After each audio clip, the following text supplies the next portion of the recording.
4, 3, 2, 1. And we're live, Teddy Atlas. Thanks for being here, man. I really appreciate it. So I'm a minute late. You keep saying that. Stop. Make you guys listen. Get anyone out there mad at you. So. No one's mad at anything. There's no real set time. You know, I got to tell you, since I announced that you're going to be on the podcast, I had about 100 people tell me to get you mad. They want you to rant and get screwed. Ever since the "We're Firemen" speech you gave to Tim Bradley, everybody wants you to start screaming and get mad. You get people hyped up. Well, hopefully, if there's only an occasion for it, and I don't think there'll be an occasion. But, no. I'm looking at this stuff here. You got a nice place here, by the way. Thank you. And it's making me think about the Denzel Washington movie, The Equalizer, the first one, where he was in with those Russian guys that were like messed up guys, and he was trying to protect that girl, and he started pointing. There were skulls and stuff at the guy's desk, you know, and he was pointing this stuff. He was trying to explain to the guy, listen, let this girl go. You know, I'll give you $9,000, whatever it was. Let her go. She was like 15 years old, and he didn't want to listen to him, and so he started. They had stuff like this with this skull. I don't know if the people could see it, right? But and he started pointing it towards him, and the guy didn't take the hint. You know, the guy. Then about a couple minutes later, he killed everybody in the room. But it looks exactly like the thing from that movie, the Denzel Washington, where he also had guns and stuff. There it is right there. There's a scene. There's this. Jamie pulled the scene up. Oh, really? Wow. I never saw that movie. Yeah, so you see, there's a scene where he starts pointing. They might have taken this from here. I mean, they could have gotten it from you. That's from Mexico. The props.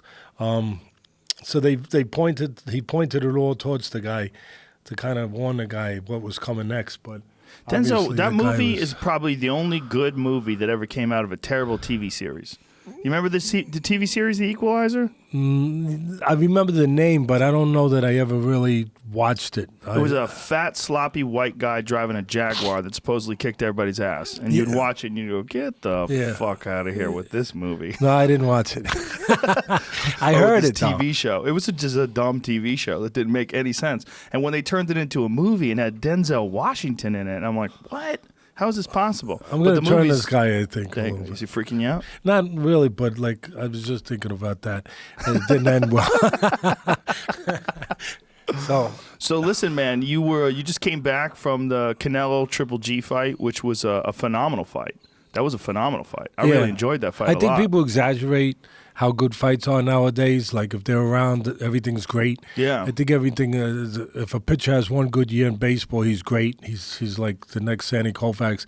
Like, people don't wait to see and truly grade it against things that were out of their era. Because, you know, we're human. Like, hey, I was there. I reported on it. It's the greatest fight ever. And you really think so? No, but that's what people would do. That's what they do. Right. I think it was a really good fight. Yeah. But everything's relative, you know? And it depends on, everything is influenced. The judgment of people is influenced, at least I see it in my view, for whatever that's worth, by what's around and how hungry they are. Like, everybody bought the Pacquiao-Mayweather first fight because the fans were hungry. Their imagination was like, there's no good fights. Right. This is going to be a good fight. So they're anticipating it. So you got them at the right time. If it was the 80s and you had Lennon, Duran, Pernell Whitaker, Hagler, you know, you had Hearns. I mean, you had all these great fights. Aaron Pryor. You had all these guys fighting each other. You probably couldn't have pulled off the Mayweather Pacquiao thing that you pulled off, and it turned out to be a bit of a, I don't want to say scam, but it definitely wasn't what it lived up to be. Wasn't that because Pacquiao came into the fight injured? I don't believe it. I never saw any. Listen, I'm not saying he didn't have an injury, but you're in a tough business. You were in Taekwondo and all that kind of fighting stuff and MMA and whatever part of it. I'm probably not giving it the proper understanding of what it was, and and exactly what part of the fighting, not just MMA, I'm being too broad, but I know you did Taekwondo, you did kickboxing. I know that you were a national champion when you were young. Somebody showed me something about it. So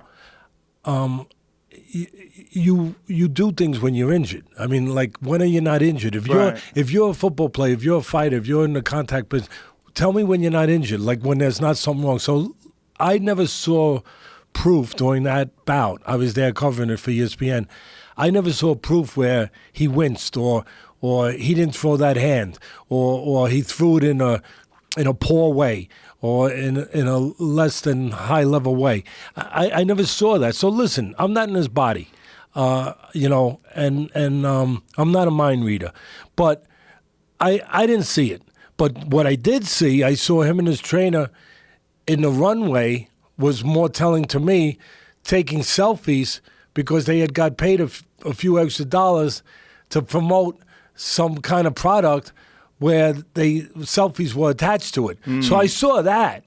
To me, that was more debilitating, to see a guy before the biggest fight of his life where people were going crazy and going to break the pay-per-view record and paying $100 for the freaking thing. To see him taking a selfie when the mentality should be in a different place and normally is in a different place before you're about to walk that 100 yards to the ring where you might not come out of there. It's always possible. You have to have that mentality. I thought that was more debilitating than anything I saw physically with what was supposed to be an arm injury. So to me, maybe I don't know if it's fair to say it was a money grab, but obviously, it was a bit of a money grab. They were beyond themselves. One guy was retired. He came back for it. They were beyond the peak of their abilities in their career.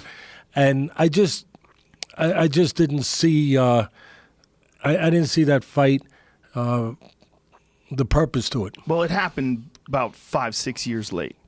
Yeah. Yeah.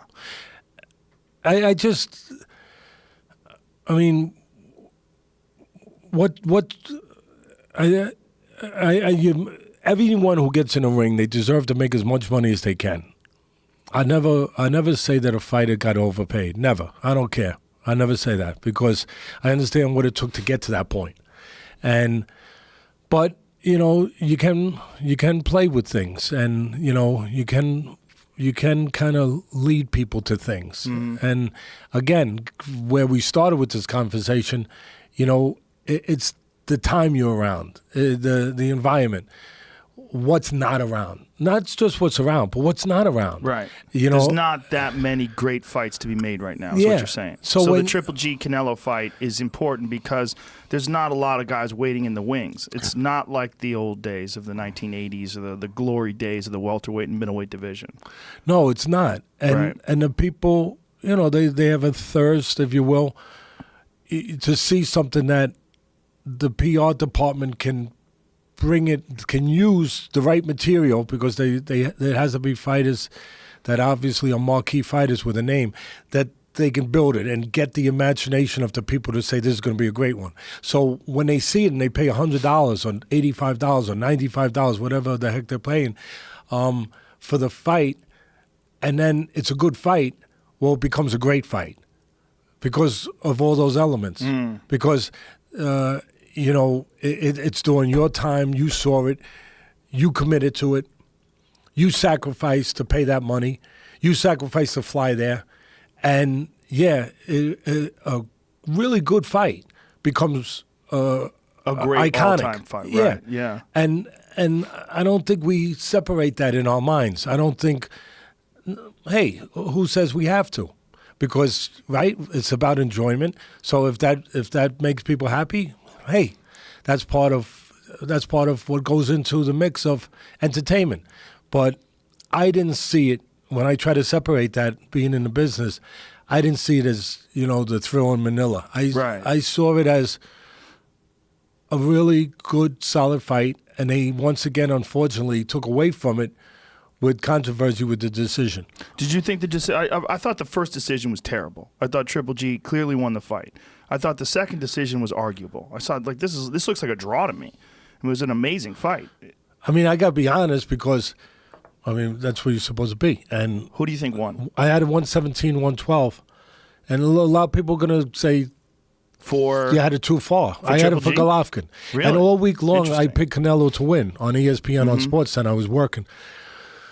So, I 117, 112 is big. yeah, it's 5 rounds. So Yeah. So I'm, you start to, you're human. You start to hear people like you that know something about fighting that had it closer. So maybe you don't want to yell that you had a 117, 112, but yeah, you still got to yell it. Yeah. Because that's what you believe. That's what you saw, and I still say it. I still yell it that it was. They didn't give him credit for jabs. Like, jabs don't count no Right. more. Like, I'm not going to pick out anybody because that's not really fair to do when you have a podium and they don't have a podium. But sometimes it is because they deserve it, but not generally. And the judges nowadays, I think that they just give it. I see too often that they almost go down the easy route, like they just give it to who's aggressive. A guy's walking forward, a guy's throwing punches. It's like they're favoring that guy, and it's more to it than that. And I understand that the sport doesn't help itself. They don't make a clear criterion but it's supposed to be clean, harder, effective punches, because the separation of professional boxing and amateur boxing is you have to sell it. You have to make money. Right. And you got to put fannies in the seats. So you want to see guys get hurt. You want to see guys impact guys. So it's the cleaner, who hurts the guy more. It's the cleaner, more impactful punches. But it's not just throwing. It's not just aggression, because the aggression has to lead to something effective aggression. So I saw, for me, to get it to that 117, 112, I saw Golovkin on the outside, controlling range, controlling distance. You want to use that silly word, ring generalship, because I half the time I don't know what they're talking about. They say ring general, like, Right. well, what are you talking about? I just saw the way you judged it. Where did you fit in ring generalship into that, into your thinking? Because I'd like to know. But if it is ring generalship, he was controlling the range. He was controlling the outside. He was keeping the shorter man on the outside, catching him with the jab, making him earn his way in, making him pay a price to get in. Now, was the other guy, Canelo being the other guy, landing the hard, clean body shots that sometimes you don't get credit for? Yeah, he was. Oh, Yeah. Like I say on ESPN, he was putting water in the basement. Right. Yeah, he definitely was. But the jab didn't count suddenly, was suddenly in a universe where the jab of a guy doesn't mean anything, when we don't want it to mean anything, when we want to give it to the aggressive guy, to the guy trying to get in there. The question is, like, what's more important? Is a jab more important or a hook to the body? What is more important in your eyes? Hook to the body clean is more important. More important. But if the jab outnumbers the hooks to the body through many rounds, and the numbers are significant that it's greater than, then you have to account for that. Right. So you think that people are they're watching a couple of jabs and then one hook to the body, and they count that one hook to the body better than they count the two jabs. And I don't have a problem with that, because I counted it that way too. If it's a good shot. Yeah, because again, A power shot. yeah, because that is what's going to drive people to the event, Right. to the sport. It's the harder punches. So I have no problem with that. But if the jabs are 20 jabs, Right. and it's 2 body punches, well, then I'm starting to say we can't forget the jabs, because the body punches got your attention. And it moved you out of your seat a little bit, maybe, because for whatever reason. So I'm just saying that the criterion is not clean enough for the judges sometimes. Well, it's even bigger mess in MMA, and it's a lot of the same judges. I mean, I think the problem with judging is the same in both sports. You should have someone who has experience in the sport. I mean, they have to have a deep understanding of what they're actually watching, and that's not the case. I know it's not the case in boxing, because I know a lot of the same judges from boxing also judge MMA. They don't know what they're talking about in MMA, and I don't think they know what they're talking about in boxing either. And that's a real travesty. It's a huge disservice to these professional athletes who literally are, as you said, risking everything as they step in there. There's a real good chance that they might not come out. I mean, it happens every so many fights, a guy dies. This is just a fact in boxing. And the fact football too, sure, That's and big MMA fact. as well. Well, MMA has plenty of problems. You know, I mean, there's less deaths in MMA, but we're getting deaths from weigh-ins. You know, we have a lot of extreme weight cutting issues in some of the smaller organizations in particular. All of that stuff is legitimate. It's a problem, something that should be looked at. It's just a shame that the judging is so poor, and it's been this way for so long. Well, see, the boxing, I mean, you have it, and I'm not saying this in a derogatory way. In some ways, it's a good way. But you have a dictator running, you know, UFC. No, but it's okay to have a dictator sometimes, because at least you have rules that are adhered to. Right. At least you have structure. Yeah. And, you know, as long as they're not, you know, taking people out and I know what you're killing saying. them. I know what you're saying. And so boxing has no real accountability, no structure across the board, no real, you know, lateral structure and conformity, nothing unilateral, because you have different states that have different commissions, and, you know, they're supposed to be tied together, but they all act differently. And there's no national commission, there's no body, there's no dictator, there's no czar, there's no NBA commissioner, there's no NFL commissioner, there's no MLB commissioner that overlooks and polices the whole sport. And there's no separation of church and state, so to speak, where the people making the money in the sport are separated, truly separated from the people supposedly administrating this. But there's no separation. Right. I mean, promoters actually that are making the money and have obviously a horse that's running in the game, so to speak, that night, that they want that fighter to win, they pay the judges. And there's no buffer, there's no separation where you can have promoters and managers that can actually go to the commission and say, we don't want these judges to judge. They can't say, put this judge in, but they can knock judges out. And the commissions will listen to them. The alphabet organizations, they're corrupt. They are. I mean, it's not Teddy Atlas saying it. It's everybody saying it. There's very few people that are going to say they're not corrupt. Well, they're corrupt. I mean, if you're going to be honest about it, and you don't have an agenda where you're afraid to say it because you have an agenda, which a lot of people do in my business. They have an agenda, so they're not going to say it because they're part of it. If they're not part of it, they're friendly with people that are part of it, and they want to have access. They want to have relationships, so they stay away from it. And they understand how the corruption works. So they understand, is it a smoky room with cigars like the old days where Frankie Carbo was running things and you put an envelope? No, it's not that. But you might be paying $30,000 for an ad and at a convention for the WBA or the WBC or the WIBF or WBO or whatever the heck they are, and you might be paying $30,000 for an ad. What, you know why you paid the $30,000 for that? I don't think that you just like to see your name in the ad in the brochure. There was a purpose behind paying that ad, and so there's no. Again, you have the administrators of the sport, the commissions. And then you have the alphabet organizations that get paid a sanctioning fee from the champion. So they want that champion to win. And so they get the sanctioning fee. And especially if he's a popular champion.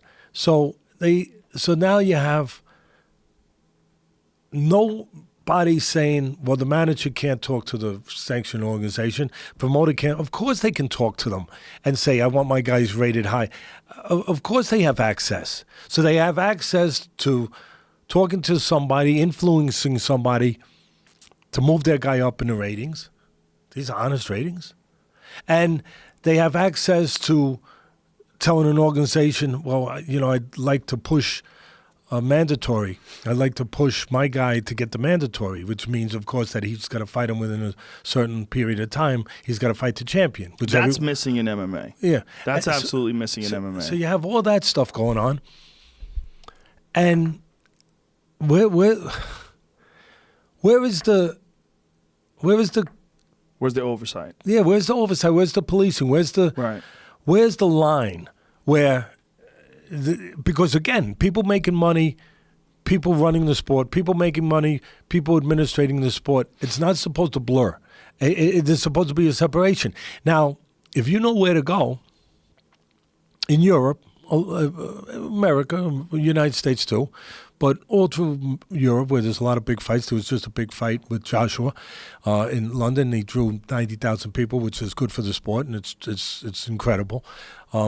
But if you know where restaurant to go to the night before a big fight, you will walk in a restaurant. I've been there.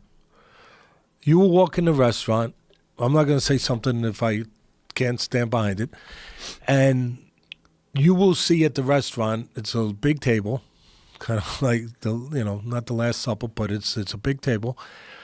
And you will see all the officials at that table that are going to work the fight the next night. And you will see the organizational heads, the heads of that sanctioning body and the guys that are in charge, the presidents, vice presidents, supervisors, judges, referees. And guess who the host of the dinner is? The promoter. There's something wrong with that. I mean, there's something greatly wrong with that. Right. So the host of the dinner, and it's a big bill, obviously. I mean, it's a lot of people. It's a good restaurant. They're eating all the best stuff, drinking the best wines and everything else.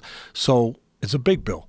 And it's being picked up by the promoter who wants a specific fighter to win that night. Right. And he's got access to all the judges, all the officials, all the organizational heads. Now, so I would say to the people that are listening out there that just to make the analogy that really I think would hit home, the New York Yankees, they're obviously a universally known name and brand, organization, maybe the biggest of all time. So how about in New York, you go to the best restaurant, and the night before a World Series game, you walked into the restaurant and you saw all the umpiring crew, all the officials that are in charge of the umpiring for the World Series game, sitting at a dinner hosted by the Steinbrenners. Problem. Yeah. Giant problem. Yeah. And it can't happen because there's a commission would never let that happen because the integrity, the credibility of the sport would be down the tubes in one moment before you could finish your shrimp cocktail.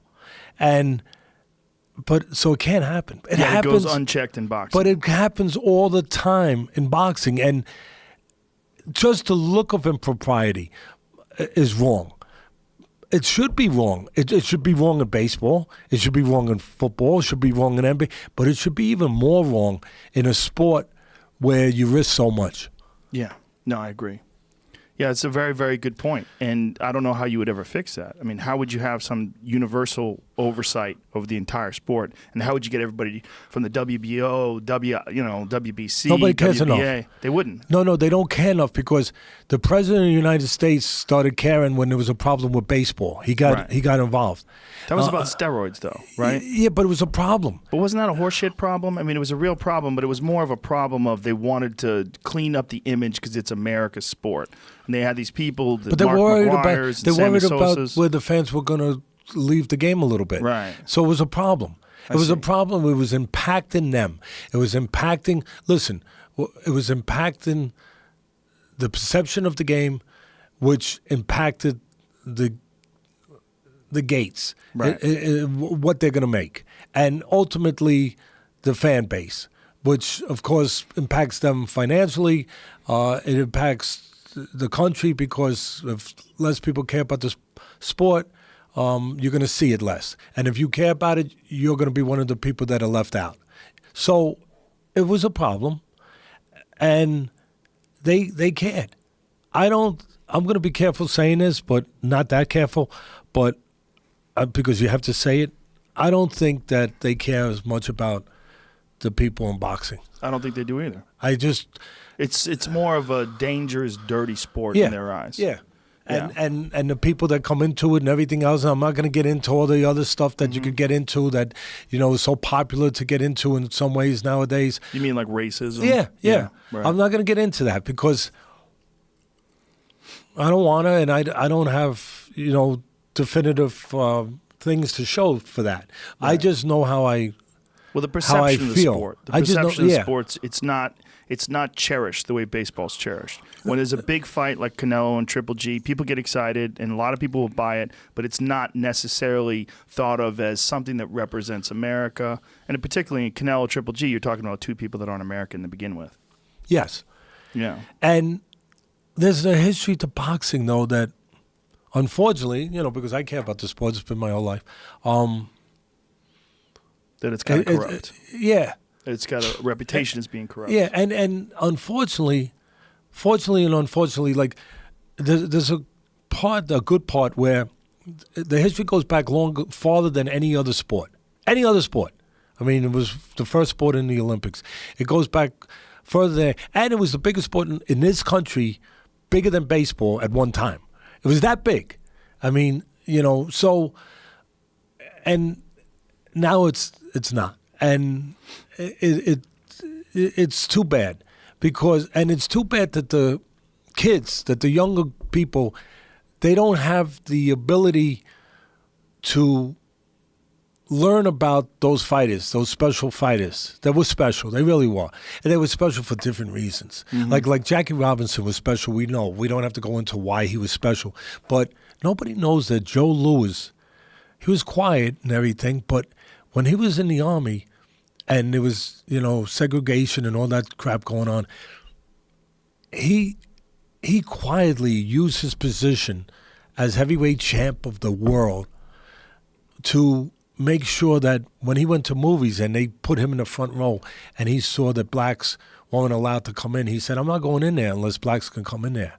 When he went to other sort of events where the same kind of junk was going on, he very quietly but powerfully integrated things and said, no, I'm going to make a change here. You're not going to have me and not have people that look like me, kept out. So and there were people, I've read about it because I like reading about those things, about history, to see how we could be better and where we've come from. And there were history of black families, poor black families that would get hope from just saying, hey, Louis did it. They would tell their kids, hey, right. Joe, listen, I don't want to hear this. I don't want to hear that you can't do this. Joe Louis did it. And so he was that important. That's the only point I'm making here. He was that freaking important that history and the history of other fighters like him, doesn't have to be black fighters, but that what they did, what they overcame, where they came from. Benny Leonard, one of the greatest Jewish fighters of all time. There was a time when, and it's still around, unfortunately, there's a lot of anti-Semitism, but there was a time where, it was tough being a Jew. And you're growing up and you get called a kike. I don't know if I'm pronouncing right. I think it was right. And you get called all those kind of, I don't even know what the hell it means. I just know it's a bad name to call a Jew. And you had all that stuff going on. And Jews weren't thought of being, they were thought of moving towards banking and they moving towards things were making money. And later on they started doing that. But they were in the ghettos and they were trying to pull themselves out. And so at that era, during that time, the 20s to 30s, the Jews were some of the best fighters because that was their way of getting out. But there was another significance to being a Jewish fighter, that a lot of the kids, they weren't thought of as being tough, so they got picked on and thought of that they're going to go more towards academic and other stuff. So there was a weakness perceived. Not true. None of this stuff is just usually perceived because they were smart. Yeah. Yeah. So now all of a sudden Benny Leonard comes along when the sport's the biggest sport in the country and he's the best freaking fighter in the game. And he combed his hair before he got in the ring and he would come out without it being messed. And this guy was Michael Jordan. I mean, before that stuff, before Michael Jordan, before Air Jordan, before anything. I mean, this guy was not only tough, he was not only a champion, which obviously connected to being tough by itself, but he was smart. He was cool. He had pizzazz. He was a man. And there were Jewish families. You don't hear about these stories, but there were Jewish families I've read and I've heard from people where say, hey, don't let nobody pick on you. Benny Leonard is the best fighter in the world. Jews are tough. We're not just smart. We're tough. Benny Leonard shows that. So that kind of history, that kind of pulling of people up in many different ways, not just economically out of poverty, but emotionally, mentally. Because you can be in poverty mentally. You can be in a low place mentally. It doesn't have to be, financially all the time. Where you have holes in your shoes and you're wearing shirts that don't fit.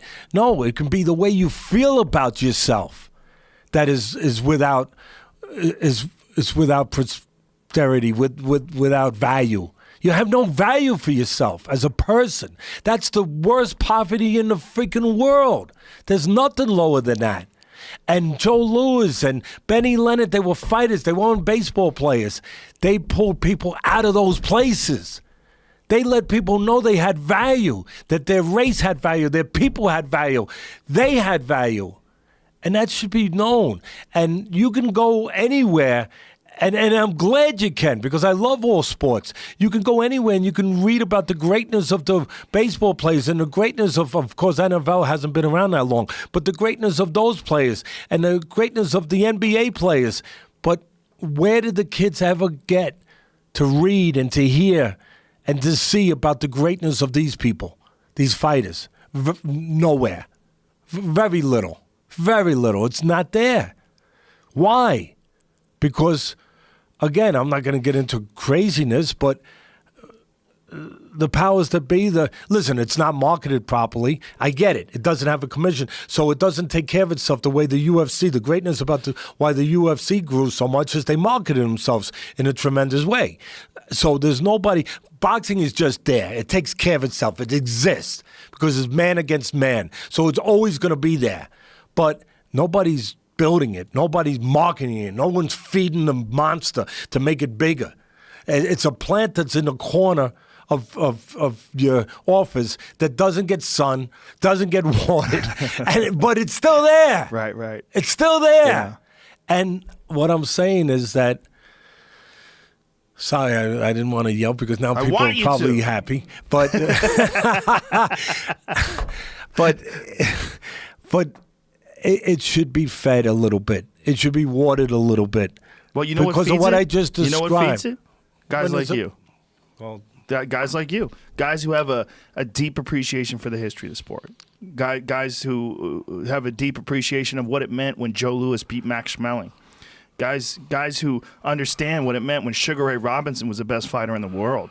And everybody knew it, and he'd pull up in a fucking pink Cadillac with a beautiful suit on. And he elevated people in Harlem, everywhere around the world. But Harlem, he owned half of Harlem. He owned restaurants and stores and barbershops and everything. And you wanted to be there because that's where Sugar Ray Robinson came from. Yep. It was great. Yeah. I mean, it's a rich part of history that really does get ignored. Let me tell you something about Schmeling. You brought up, you know a lot about, obviously, this stuff. And that's what it's nice to talk about with you. Schmeling was a hell of a fighter. Joe Louis was the brown bomber. He was coming up. He was undefeated. And Schmeling had the great quote before the fight. It's kind of like the Babe Ruth thing that, did it really happen? Where he pointed out and then he hit the, those are great stories. But what's the real truth behind them? We don't know. We don't care. We don't care at a certain point. You know why? Because they let us feel good. They let us dream about possibilities. And we should all have possibilities to dream about. And they make somebody feel good because the Babe Ruth one was connected to a sick kid. So it's a nice thing. It's where sports can be better than just sports, than just somebody participating in it. It can go beyond that. It can be stronger than that. And that's some of the good stuff about it. And so Schmeling, the great story, he didn't point to, to the fence, but he said before the fight, I see something. That's my trying to be an accent for the German, But I sound more like Schultz from Hogan's Heroes. I don't know why. Every time you try to do something like with certain, ethnic, pronunciations, you sound like you go to one of those sitcoms. You go to one of those places, And when I say somebody, I think my son said, he had watched one of them, and I think he said, you sound like Sergeant Schultz, like from Hogan's Heroes. And he said, I see something. And what he saw was that Lewis would jab, and he would leave. You should never leave your head on the right side. Because if you leave your head, you move your head to the right side, you're in the path to the right hand. You should actually finish on the left side because then you're outside the right hand. You follow? Mm-hmm. There's the right hand. Over here, it can hit you. Over here, you're outside it. Right. So he had a habit of, and he had a great trainer, he had a habit, though, at that point, of leaving his head over on the right. So Schmeling saw something, as he said, that he could hit him with the right hand. He could time it over the jab. Now, Schmeling was of the ilk, of the level, of the caliber. It wasn't just about talent. He could punch. He was a good fighter. But he was a pro. What do I mean by that? A lot of guys would hesitate a little bit. Same opening. They might see it. But it was the Brown Bomber who was knocking everyone out. So they hesitate. They were afraid. Normal. A lot of people are afraid of that word. I mean, it's there. I mean, without it, we're not alive. So they might see the same thing, but they want him at a pro level. A pro level is a guy that can do what he has to do and no emotions interfere with doing it. I mean, that's my simplest way. Webster's might not say that, but that's what I would say. So they might have seen the opening, but they would hesitate just enough and it'd be gone. The door closed. Because it's like life. It's moments. Capture a moment, lose a moment. But this guy was a pro. He didn't let that come in there and make him hesitate, that fear. He controlled it. And if the opening was there, bang, he was going to throw the punch. So he did, and he dropped Lewis a few times, and, he won that fight. And what round did you stop him in? I can't remember. Maybe the 9th, but it was late in the fight. But he had hurt him, and Lewis was taking a beating. So Lewis went on. He won the world title, and he beat Braddock for the title. Cinderella Man, great movie was made about. He came from welfare to being a world champion. That's the Braddock story, without getting into it too much. So Lewis beats Braddock. And had to give a percentage, Don King and Aaron might not have been around then, but the people that taught him what to do were around, taught him how to take advantage of fighters, taught him what options were before options were ever known. The Braddock, I think, I forget his name, but Braddock's manager basically made Lewis and his people agree to give him a percentage of his purses for the rest of his career to get the fight. What? Yeah. Really? Yeah.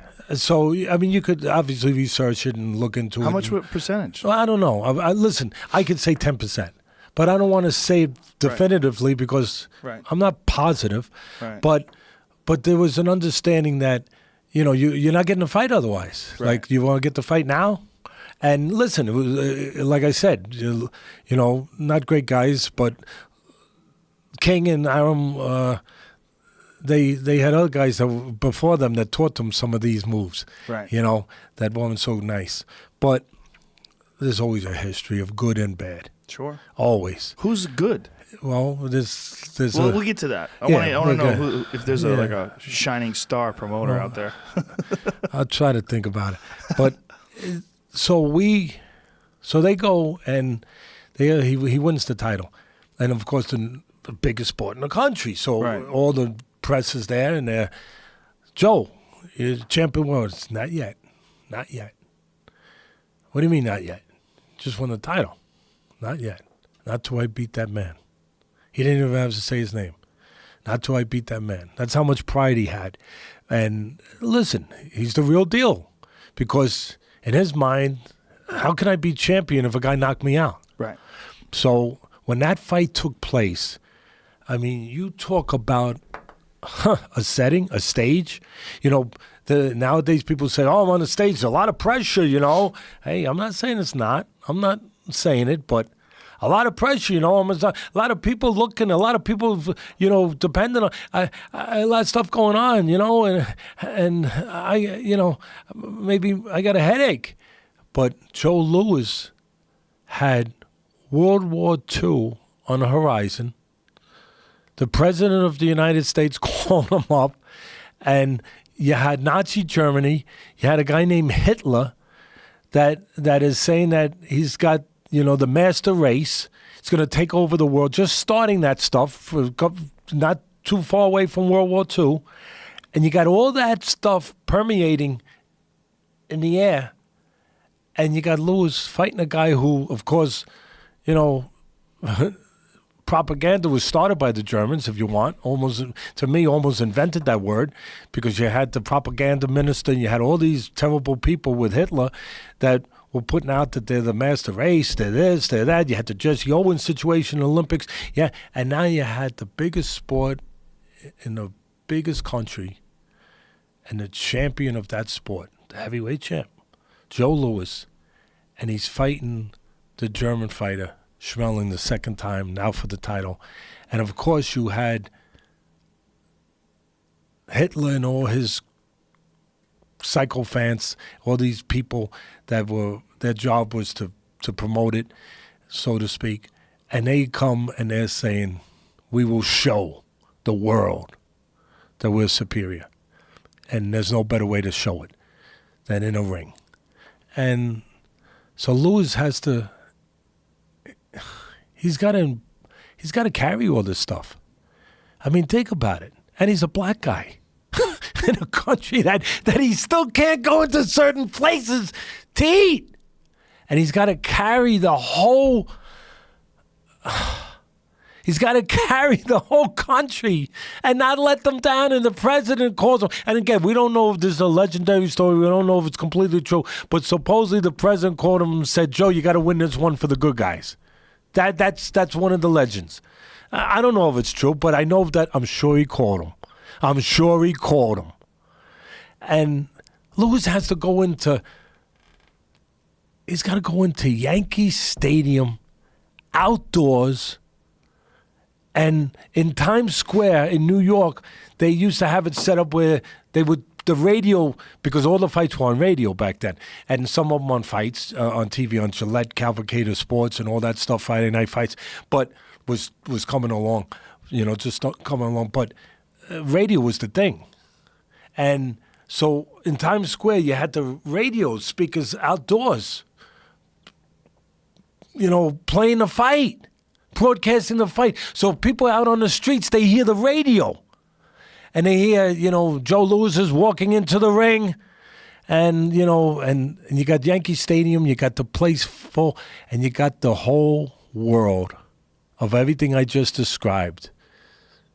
The good, the bad, the evil, the ugly, everything. It's not a movie, it's real life.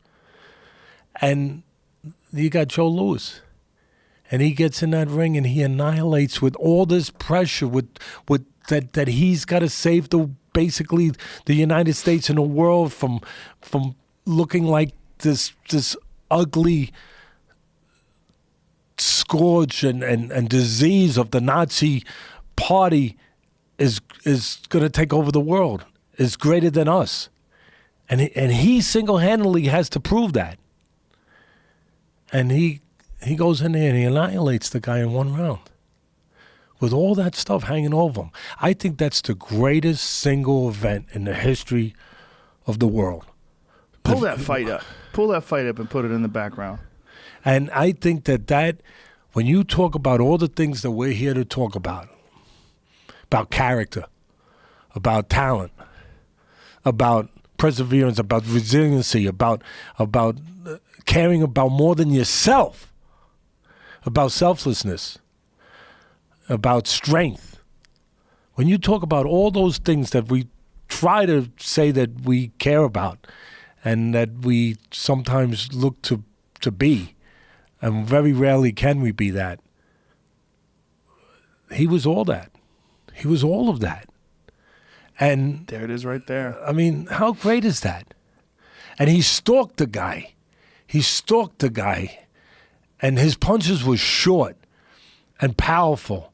And he was the greatest finisher in the history of heavyweight boxing, because when he hurt you, you didn't survive. He got rid of you. He put punches together, and they were short, and he was always in position. Look at his legs. He's always in position. You move forward, he takes a little step forward back to give himself room. The shortness of those punches is absolutely beautiful. If you wanted to teach a young fighter how to punch correctly, Joe Louis, there's no better guy to watch than Joe Louis. No. So did you see, Joe, what he did a minute ago? No, a minute ago, Schmeling tried to catch him with that same right hand he had knocked him out 2 years earlier. Go back. He just missed it. But he changed. He stepped out. He changed his distance this time. Because Jackie Blackburn, who's a great fighter, a black fighter, he was a trainer. He was a great trainer. Nobody hears about Jackie Blackburn. What a great fighter he was, and what a great trainer he was, and how he wasn't allowed to fight white fighters. And he beat everybody. Look at that. Counter left hook. Instead of laying his head on the right like he did the first fight, he changed his range, and he made that right hand miss. And look how calm he is. Look how calm he is. Look how focused he is. It's beautiful to watch. Really? The shortness of those punches look at is that. phenomenal. And watch his legs, Joe. Watch how he's always in position. Look at that. Look at that right hand. But what did we miss? What didn't you see? Go back. The sidestep. No. The blinding jab that sets it up where you don't see it. Watch. The jab is just a decoy. Just so he can hit him with the right so you don't see it. Right. What a beautiful sidestep, too, right after he lands the right hand. Beautiful. Look at that. Right there. Well, that's why he's the greatest finisher of all time. Watch the way he finishes this guy. It's going to go to the body and then the head. That right hand. Right hand to the body, right hand to the head. That Look right at that. hand is so short, and even when he's got the guy hurt. Look at the guy. Look at that. Phenomenal. And he did all of that with everything we just talked about for the last 20 minutes hanging over him. Yeah. I don't know. It's a giant piece of history that people don't talk about. But doesn't that make you think a little bit? Doesn't that make you feel something about... Yes. Really? Yeah, well, it's one of the reasons why I'm a giant fan of the sport. Yeah, thank you. I mean, that alone is, in terms of like historical impact, I agree with you. It's one of the biggest moments in all of sports, ever. In life. In life. You know what I like about boxing? I like a lot of things I don't like. I don't like the administrators. I hate them. I know that's a powerful word, but, not every single one of them. But I'm just saying, I hate their weakness. I hate their cowardice. I do. Because they sit outside the ring. A lot of them, you brought up a point, they should have had experience one way or the other. And they've never, ever had anybody punch them. And I'm not saying to be a man, you got to get punched. I'm not saying any of that stuff. Being a man is a lot more than that. A lot more. Plenty of people get punched and they're not men. But what I'm saying is that you should understand what it feels to a person to put themselves on the line and to risk so much and to risk everything to try to get their family in a better place. I think there's also, they should be a fan. I don't think some of them are even fans. No, they're not. And some of them might not even like it. They wouldn't tell you that. Right. But they just do it for a job. Yeah. Yeah. And what I'm saying is that when I see these people that haven't been in that place, and not everyone can be in that place. So again, I got to be careful with that if I'm going to be fair. But for them so easily to take something away from somebody. See, what's different for me, why I get passionate, if you want to use that word, people say, Teddy, you get a little crazy. If it happens in baseball and a guy beats out the throw, now you have cameras. So you didn't used to have that. But if you didn't have replay. Back in the day, it happened a lot of times. Guy was safe and they call him out. You know what? Too bad. It's a shame. But you know what? The next day he's going to play the game again, and he's going to be able to make amends for that. He and his family, and he's got guaranteed contracts. And you know what? It's going to be okay. I mean, was it right? Wrong is never right. No. But you know what? In the mix of things, we're going to overcome that. But now you take a fighter. Same thing. And the judges make a mistake. Maybe on purpose. Whatever. But they make a bad mistake. The fighter can't go back the next day and rectify that. The fighter doesn't have a guaranteed contract. He only has what he can make if he gets to that fight. That's it. For that night. Guess where that fighter goes? He don't go back to the dugout and then come out the next day and play again with a new uniform on. No, he goes to the back of the line in boxing and has to take hundreds, maybe thousands of punches to get back to that place he was, to earn the right to get closer to the exit in the business, because everyone's trying to get to the exit. They're trying to gain what they can gain with their legacy, for their families, for themselves, in many ways, financially, and but also in what's inside them, that they have to prove something, that they have to make it for all different personal reasons. And they're close to doing that. And now they're forced because of some crook. Maybe it's incompetence. It's either corruption or incompetence, okay? But sometimes it's corruption. And they have to go all the way to the back of the line now. They're not playing a football game the next Sunday. They're not playing an NBA game 2 days later. And they got to take all those punches and hope they get back to that place. And you know what? I seen it. I did 22 years of ESPN boxing. I've been with ESPN about 22 years. But I did like 18 years, whatever it was, of Friday night fights. We did a lot of title fights. Not the big names, not the Canelos, not the Golovkins, not the Mayweathers, but guys that it meant just as much to, even more, because they didn't have millions of dollars. And they got their shot, and I watched them get robbed. And I saw that they never got back there. That night was the right night for them. That particular night, everything worked. Everything was perfect. All that training, everything came together. And they were beautiful. They were magnificent. And they were freaking robbed. And it's wrong. It's really wrong. And that's what they do when they do that. But the glorious thing, if that's not too made up of a word, it sounds like glory. But the beautiful thing about boxing is that with everything wrong in the world, and I hate to use this cliche, this terminology, but, with life being unfair, because I don't like to use that, because sometimes people nowadays, for me, there's too many excuses out there. There really are. There's too many damn excuses. You're in this country, you got a chance to do something where you don't have in other places. But having said that, it can feel like life's not fair sometimes, especially when you think about some of the things we just talked about in a day that's gone now. It's not there no more. But a day of Lewis and those kind of people, life wasn't fair. They really had a right to use that saying. Nowadays, I don't think people have a white, black, purple. They don't have a right to say that to the extent that they did back then. Not to the extent. No, they don't. They really, listen, are there things wrong? Are there messed up people still out there? Yeah. But sometimes it's too easy to use that. Yes. It's just too easy. I agree. So, but there was a time when life too often was unfair. Ruthlessly unfair. Yeah, really unfair. Ruthlessly, yeah. And when life was unfair, boxing was around to make it fair. And I'll tell you how. On one given night, if you worked hard enough, if you dreamed big enough, if you were tough enough and you made yourself tough enough, you sacrificed enough, you became polished and savvy enough and technically equipped to do things that you had, and you learned those things, and you just worked yourself to the bone.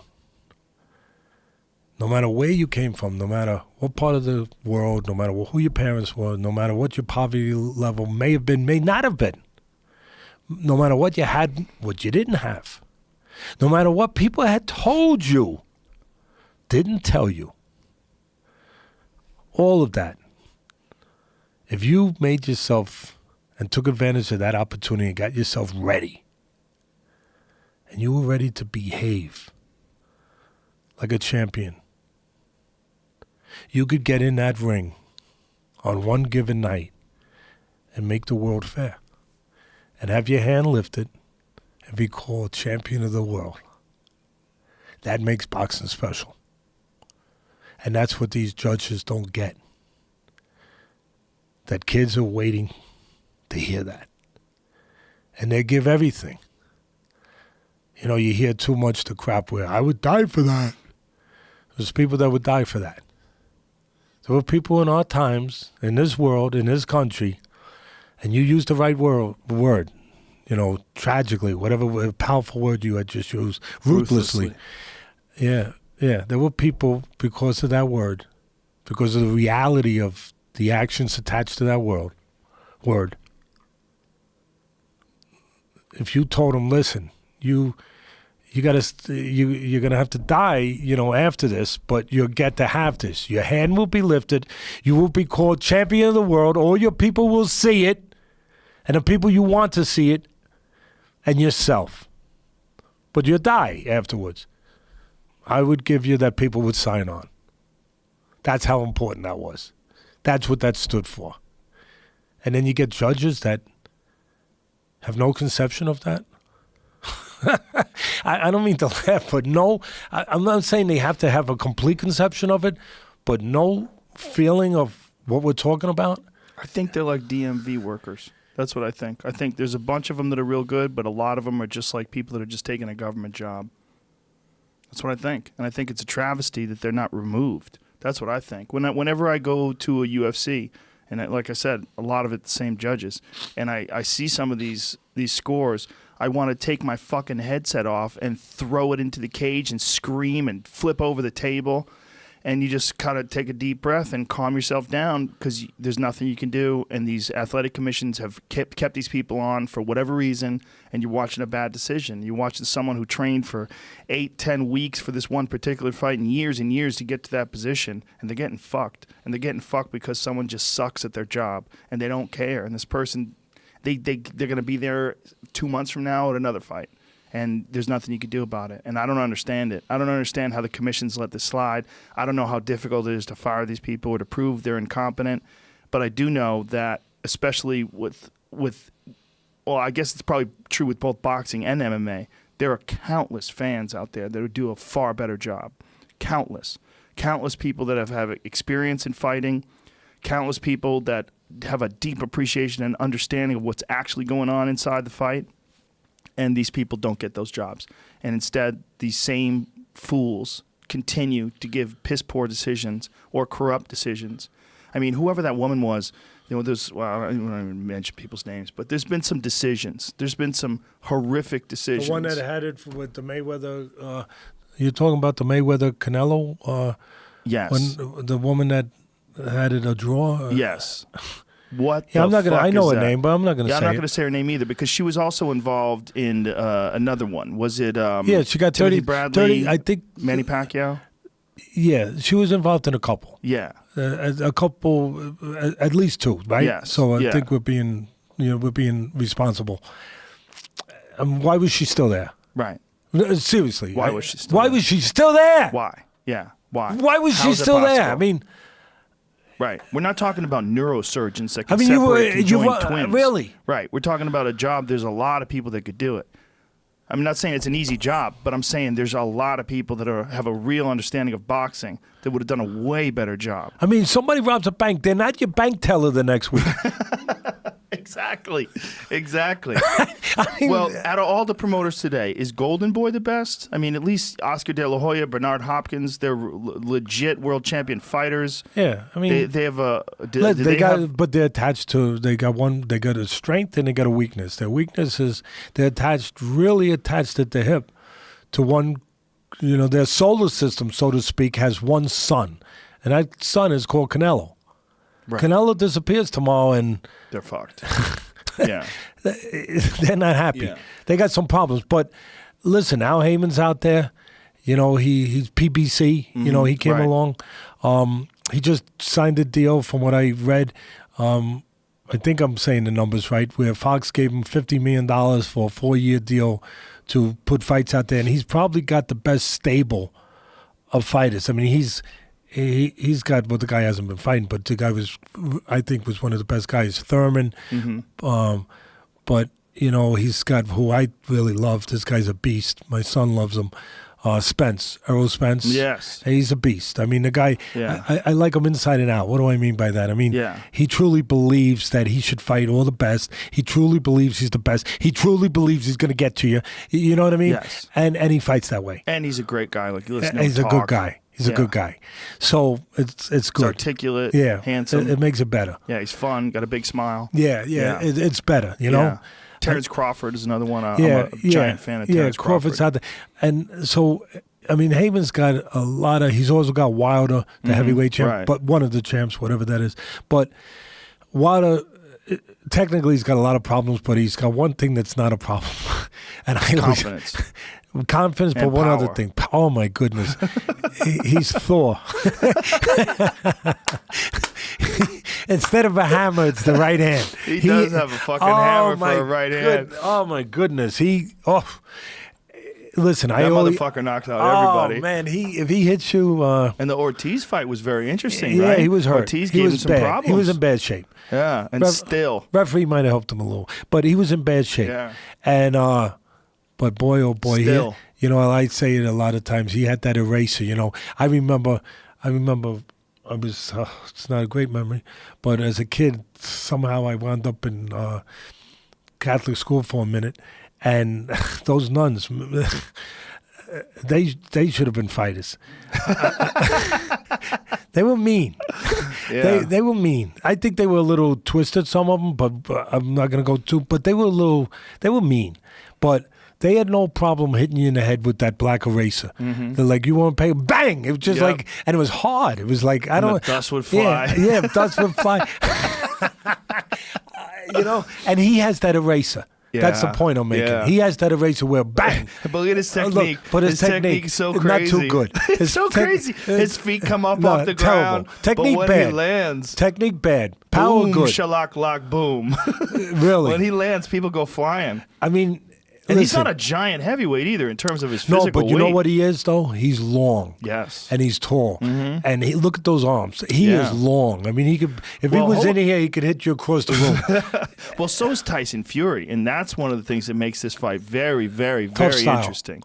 That's one of the times where that saying, styles make fights, that's gonna be this fight.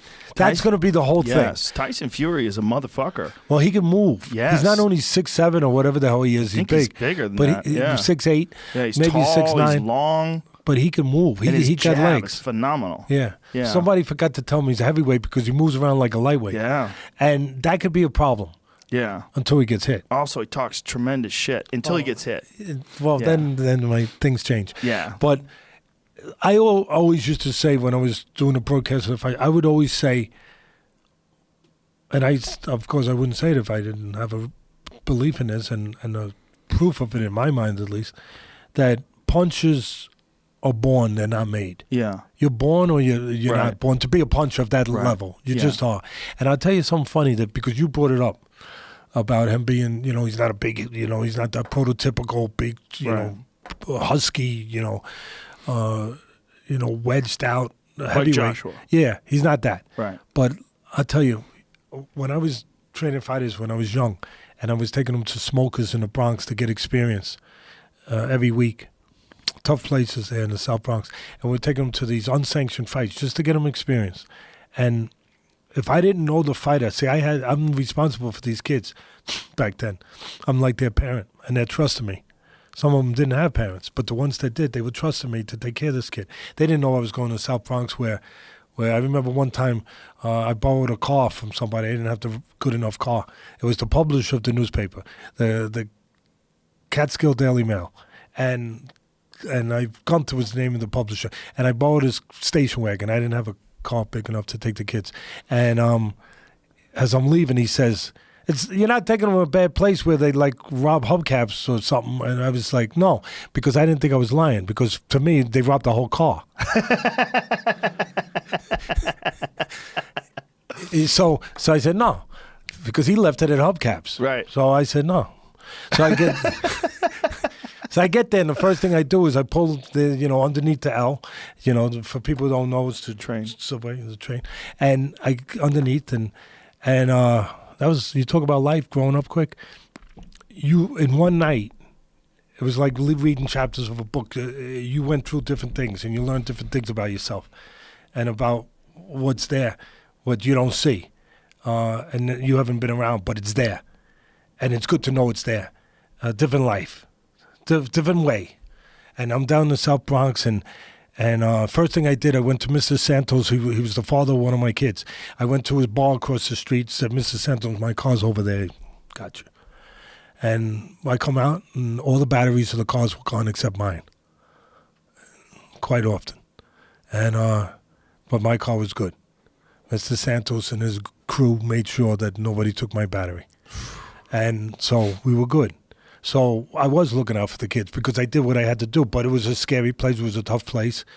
And the kids grew up fast. It was 3 flights, and I always often thought that it was meant to be 3 flights because you had time to think during those flights. The first flight, quite frankly, you saw syringes sometimes. Kids didn't know nothing about it. These kids were Catskill, New York. Really? Syringes? And then the next flight, you smelled urine because people were there. They went up there and they were, going to the bathroom, doing whatever and shooting up, whatever, and it smelled. But then by the time you get to the 3rd flight, you started to hear noise. You started to hear salsa music. And you could smell something. They were cooking all the Spanish specialties. The fried bananas.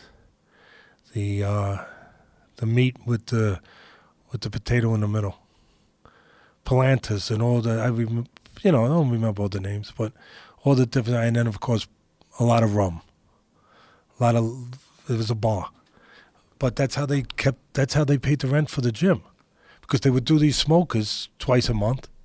There was a smoker every week in New York, every week. People had to know where they were, but they were every week. And yeah, they weren't sanctioned. There was no doctor. And listen, I'm going out there and saying, yeah, that don't sound too good.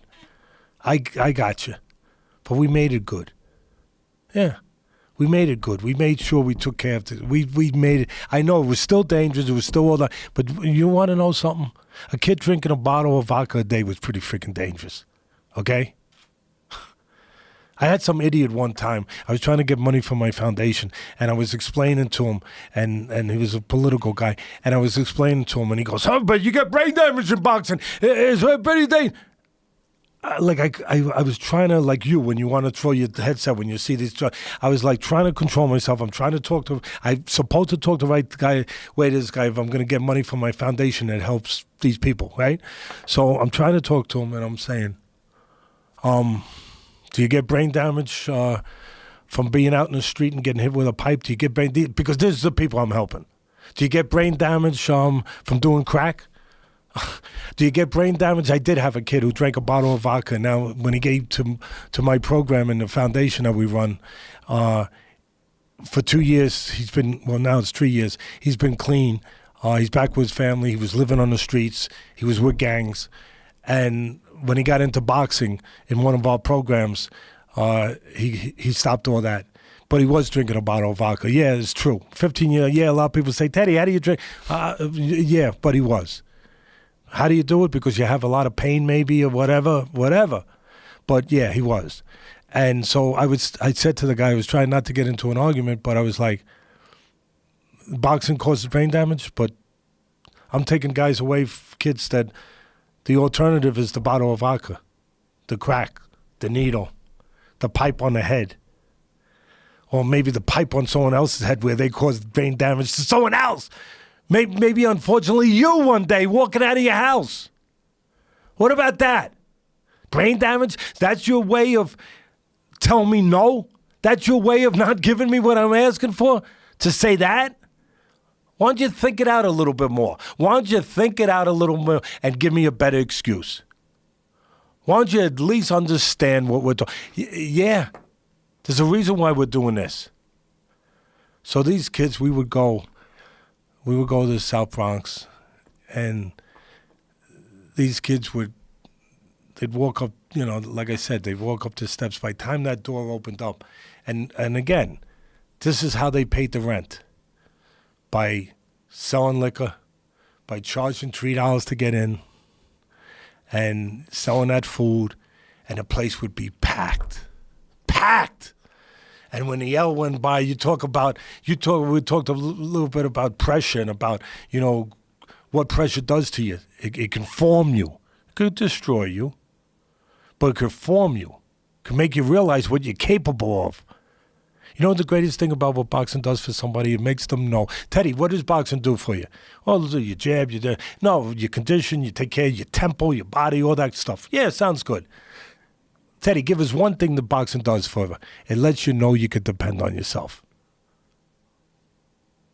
Lets a kid know that he can like himself. We don't know he can like himself and depend on himself. These kids. So, was it rough? Yeah, it was rough. So we're in the place, and yeah, there's no doctor. Yeah, we had no sanctioning organization. We made our own fights. But there was a danger. But I just told you the other dangers. This was taking them and replacing those other dangers. This was taking them away from them. You know what? It was the only positive thing in the neighborhood for these kids. It really was. Was it rough? Yeah. It's boxing. But I just talked about life is rough, especially for these people. Rougher. So it was an alternative to violence. People say, Teddy, what are you talking about, boxing? No. Because if you're angry, which these kids are, if they don't learn to lose that anger, they never become anything in boxing because they walk in and get hit. They learn that they can control that anger. They can put it somewhere. They learn that they can control themselves. They can depend on themselves to be something positive. So I would take these kids, and we would go there, and we were the only white kids in the place. And they loved us. They were funny. Like I said, the guy who ran it, Nelson Cuevas, he was a great guy. But look, he carried a gun in his holster, in his belt because he knew it could be rough. I mean, did I leave that part out to the parents when I was taking them? That the proprietor of the place, has a gun, and every once in a while he opens his jacket and makes sure that the people remember that he has. Yeah, all right, but they looked out for you. The kids. I know it sounds contrary. I get it, contradictory, but it was these kids. They learned so much about themselves, and we looked out for them. And when it came time to make the matches, the point I was making about Wilder, and you talked about being long and about, I'm sorry I jump all over the place. No, it's great. But I learned, Cus taught me this, but you have to learn it yourself. You have to see it. You have to be in it. Cus told me about it, but that's only part of it. He always told me, Teddy, be careful with skinny, wiry guys. They're the greatest punches. I was thinking, they're the greatest punches. He never told me why. He let me figure it out. I saw it. I saw when he hit him. Yeah, Tommy Hearns. Yeah, but I know why now. Leverage. Yeah. Talk, whatever you call that. Yeah. And so anyway, so here we are. And if you saw the guy, you knew who to match with. But if you didn't see the guy, you had to depend on other things.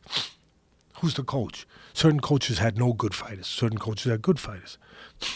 Another coach, does he have a good rely? Is he honest? Is he lying? Does he have an opinion that is good? Or does he just say things? So I'd have to go through all that. If I didn't know the guy, I wouldn't put my kid in with the guy unless I was sure what he was. Sure. And it was hard because everyone was lying. There was like a code. It was all connected to lying, unfortunately. But everyone looking out for their kid. Like if you said, I'll give you an example, because guess who the matchmaker was? I became the matchmaker. With, in the place. All Spanish, black, but Nelson made me the matchmaker. You be the matchmaker. And a lot of the people didn't speak English, so, we figure it out. We get there. So you make a column. The name of the fighter, the weight. Yeah, so you weigh him, that's one thing, you see it. Okay, that's the only truth. The rest of it got dicey. Okay, how many fights? Most important thing, how many fights? 0. Everyone in this place got 0 fights? Nelson, nobody got fights in this place? You've been doing this for years. So, okay, here's the code. 0 fights means 2 or 3. 1, 2, or 3 fights meant 6 to 10. God forbid anyone ever said they had 5, 6 fights. Anywhere from 25 to 100.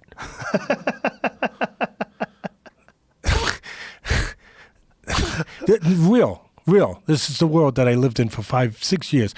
Took them every Friday. Drove down to the Bronx and got them a smoker every week. And so you figured out the code after a while. But you're responsible for these kids, so you wanted every tangible thing you could have. So again, if I wasn't sure how much the guy was lying, that he was lying a little extra, I'd go to Nelson. You know this guy? No, but talk to Pablo. Talk to Angel. All right. You know the guy? No. Yeah. Stay away from him. No fight. Because I'm not taking a chance. But then when you get to the point where you don't really know, then your instincts come alive. You're protecting your kid. It's your kid. It's your kid as much as it's paternally your kid. It's your kid. I remember one time I went up to the guy. I couldn't get enough info. I went up to the guy, brought Nelson as an interpreter because he didn't speak English. And I said, listen, I know what we do here. All I'm telling you is I'm not putting my kid in to get beat up. If it's fair, it's fair. But I'm not putting him in with a kid that's got 30, 40 fights. My kid legitimately has 2 fights. I'm telling you. I know we don't do that here, but I'm telling you. That's what he's got. If your kid's got 40, tell me. Just tell me and say no fight. And I'll shake your hand, and that's it. We're good. So he stood to his story. So we get close, and I'm thinking, and I'm watching the guy warm up. Cus always told me, watch the guy warm up. Watch him warm up. I'm watching him warm up. I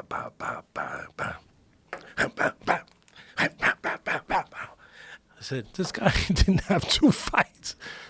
I mean, I'm a pretty good trainer. And even without fights, I think I teach them technically what they need to know before they get to experience. But this guy was beyond that. I mean, this was Sugar Ray Robinson. So I go back to Nelson. I said, bring him over here again. 10 minutes before the fight.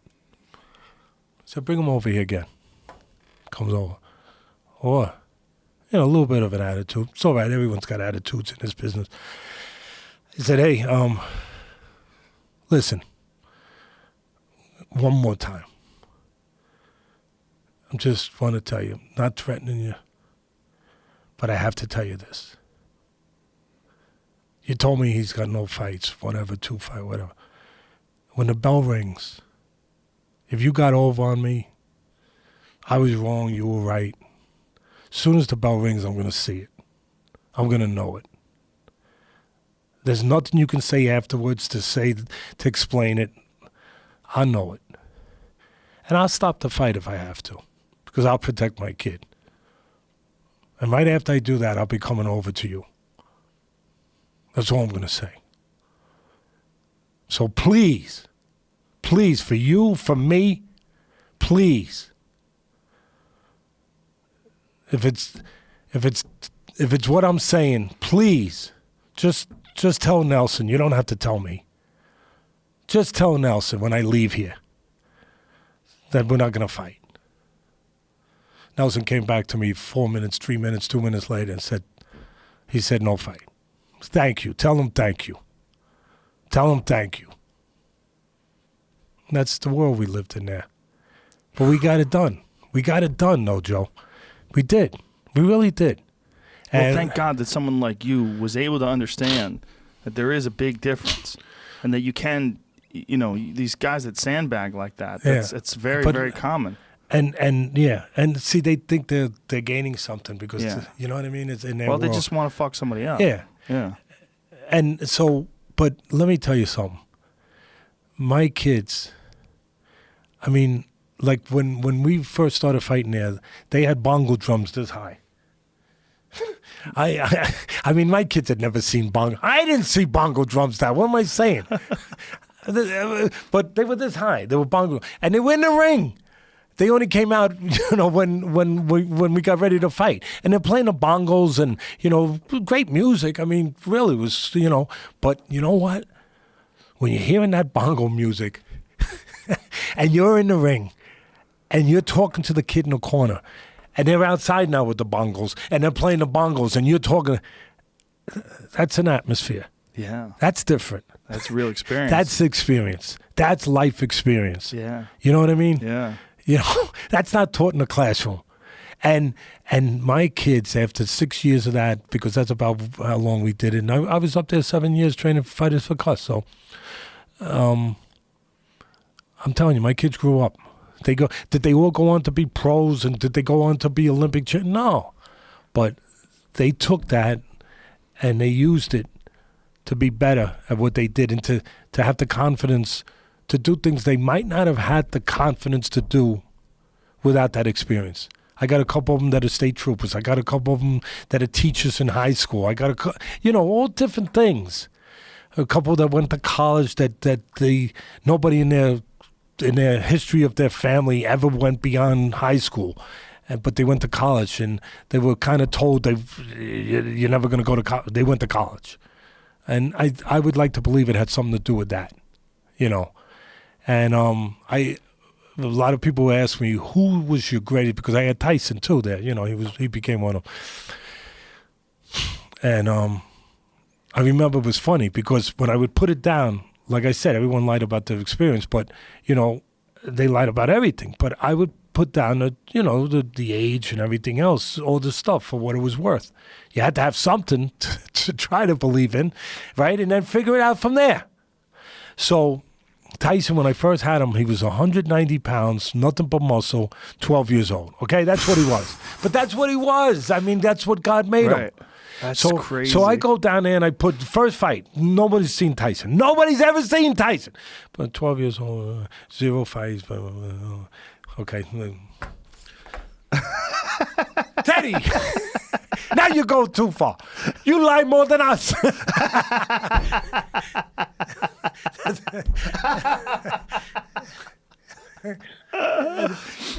You learn a lot from us. You lie better than us. I said, thanks. That's a compliment. I said, I think, Nelson, that's a compliment? I mean, I take it. I guess it is, right? All right. I'm not lying. 12 years old, 190 pounds. Teddy, please. Nelson, I'm not lying, okay? He's 12 years old. He's going to be 13 soon, but he's 12 years old, okay? Oh, come on. I said, all right, I'll make you feel better. I'll put down 17. Thank you. Now you tell the truth. I say he's not 17.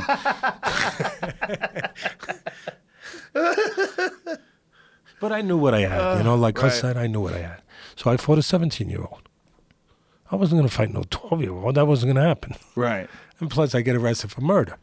So, what was he like at 12 years old? Physically, mentally weak, but physically, what do I mean mentally weak? Not weak for the average guy, but for a fighter,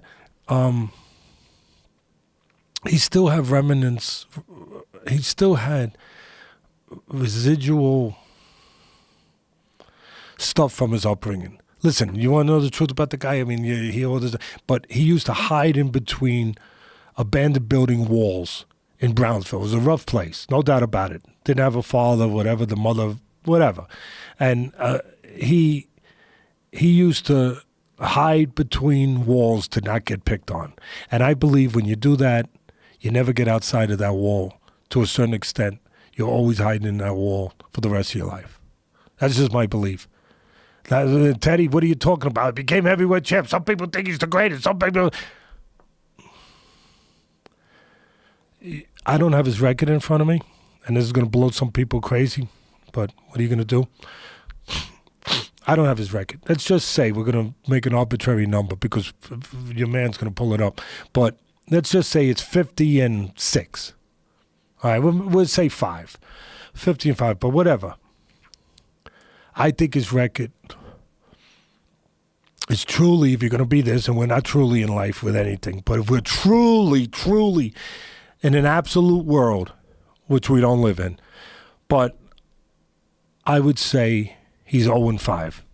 All right, now everyone who's listening to you think it's just like, let me get what Teddy's drinking. Like, I don't see him drinking nothing, but he probably had some before he came in. To me, a fight is not a fight until there's resistance, until there's something to overcome. Something to overcome. Otherwise, it's just an athletic venture. It's an exhibition. I think life is that. I think that you don't know if a lawyer is a lawyer until there's something to overcome in the courtroom. Something goes wrong, okay? I know he's a lawyer. I know he went to school. I get it. Nobody has to tell me that. But he ain't a lawyer. He ain't that.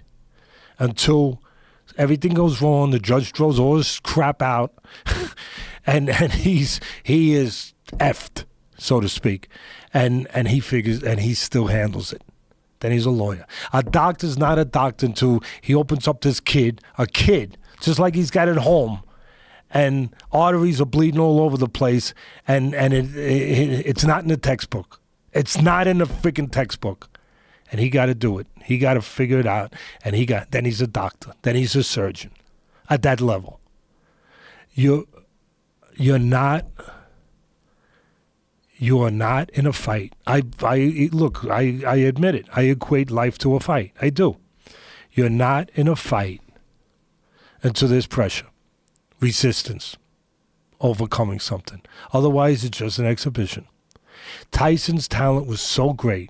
His physical ability, his talent was so overwhelming, just like somebody's intellect, just somebody's charisma, whatever, beauty, until it came to something else. But his talent was so superior that the other stuff never got tested. He was blowing guys out, and it never got tested if there was anything in the warehouse, so to speak. If there was anything inside. You never knew. And then 5 times, whatever the real record is, 5 times there was resistance. 5 times it became a real fight. 5 times there was something to overcome. And he failed all 5 times. He was only in 5 fights in his life. And he's 0-5. I'm sorry. Sour grapes, because we know my history with him, right? Am I capable of that? Yeah, I'm human, yeah. But I can honestly tell you that I try to be better than that. That I've called many fights where the people in the corner, I couldn't stand them. I had no respect for them. But if they did a good job in the corner, if their fighter did a job, I talked about them like they were Ray Arcel, like they were Angelo Dundee, because that's what it was supposed to be. That's all. And it's selfish because I want to know, and I want my kids to know that I can be better than that. That it's about the code of the profession. It's about you. It's about you believing that what you say should be honest. It should be what you believe. It shouldn't be tainted or influenced by lesser things. That it does represent you. It does represent your family. It does represent where you came from. It does stay. You know, you blurt it out for those 5 minutes or maybe 2 hours on ESPN, but it stays. Someone can go back to it. You could go back to it. How do you feel about it? It does mean something. It really does. And so I'm only saying it because I would say it about somebody else.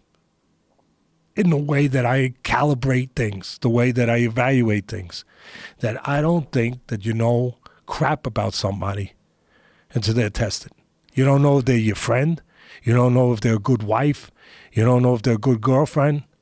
You don't know crap. You think you do, but until they're really tested, you don't really know.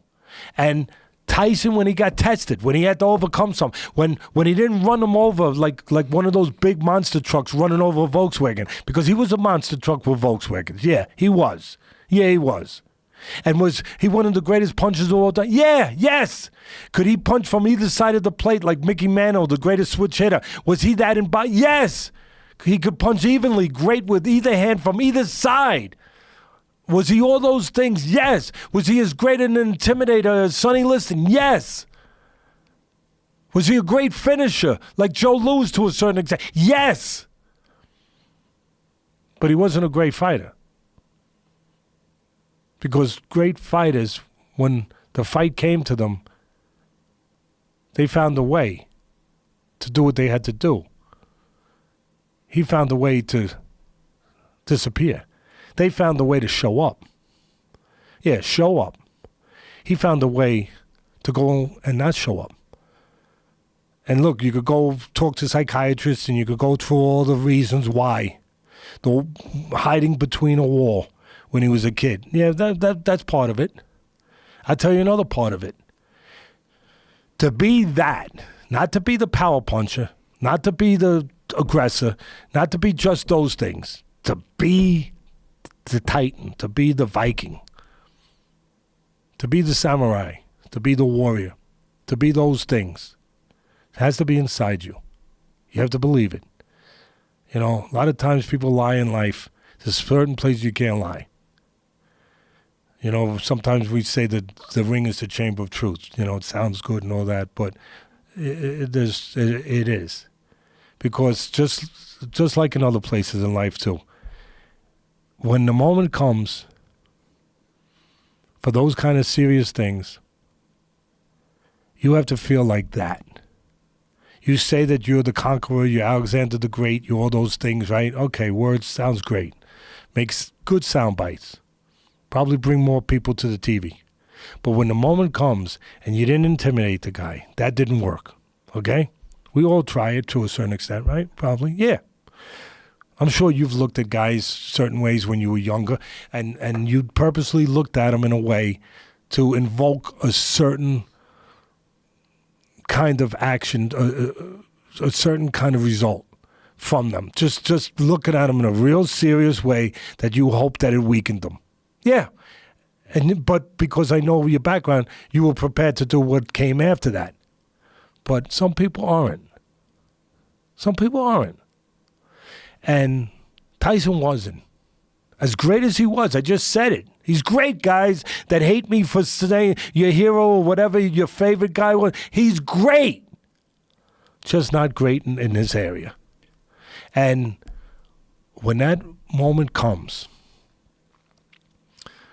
you have to, that's where the truth matters. You have to believe that you're really that guy. And if you're a guy that, hey, listen, he was convicted, so I think it's fair, that raped somebody, okay? Now, listen, I wasn't in that room, and I don't know. A lot of people don't think, okay, but he was convicted. But I know enough people in the business that there was a lot of other bad things that he did that are just not things that you would probably want to hang around with somebody if you're a halfway decent human being that he did that were weak things, okay? Weak things. So when you do weak things and you know you did those, and I don't know what, but I'm just saying, you do weak things, and you know they were weak things, and now you got to do a strong thing. How do you become strong when you know that you did those weak things, and you know that's really you, and you got a guy across way from you named Evander Holyfield that doesn't give a shit about how hard you punch, doesn't give a crap about what a finisher you are, doesn't give a crap about how fast you put your punches together. He wants to find out. You're going to have to make him a believer by doing it, and doing it in a difficult place because he's going to make it difficult. Because he ain't going to cooperate. When that happens, you got to feel like that person. And when you don't feel like that person, you got a problem.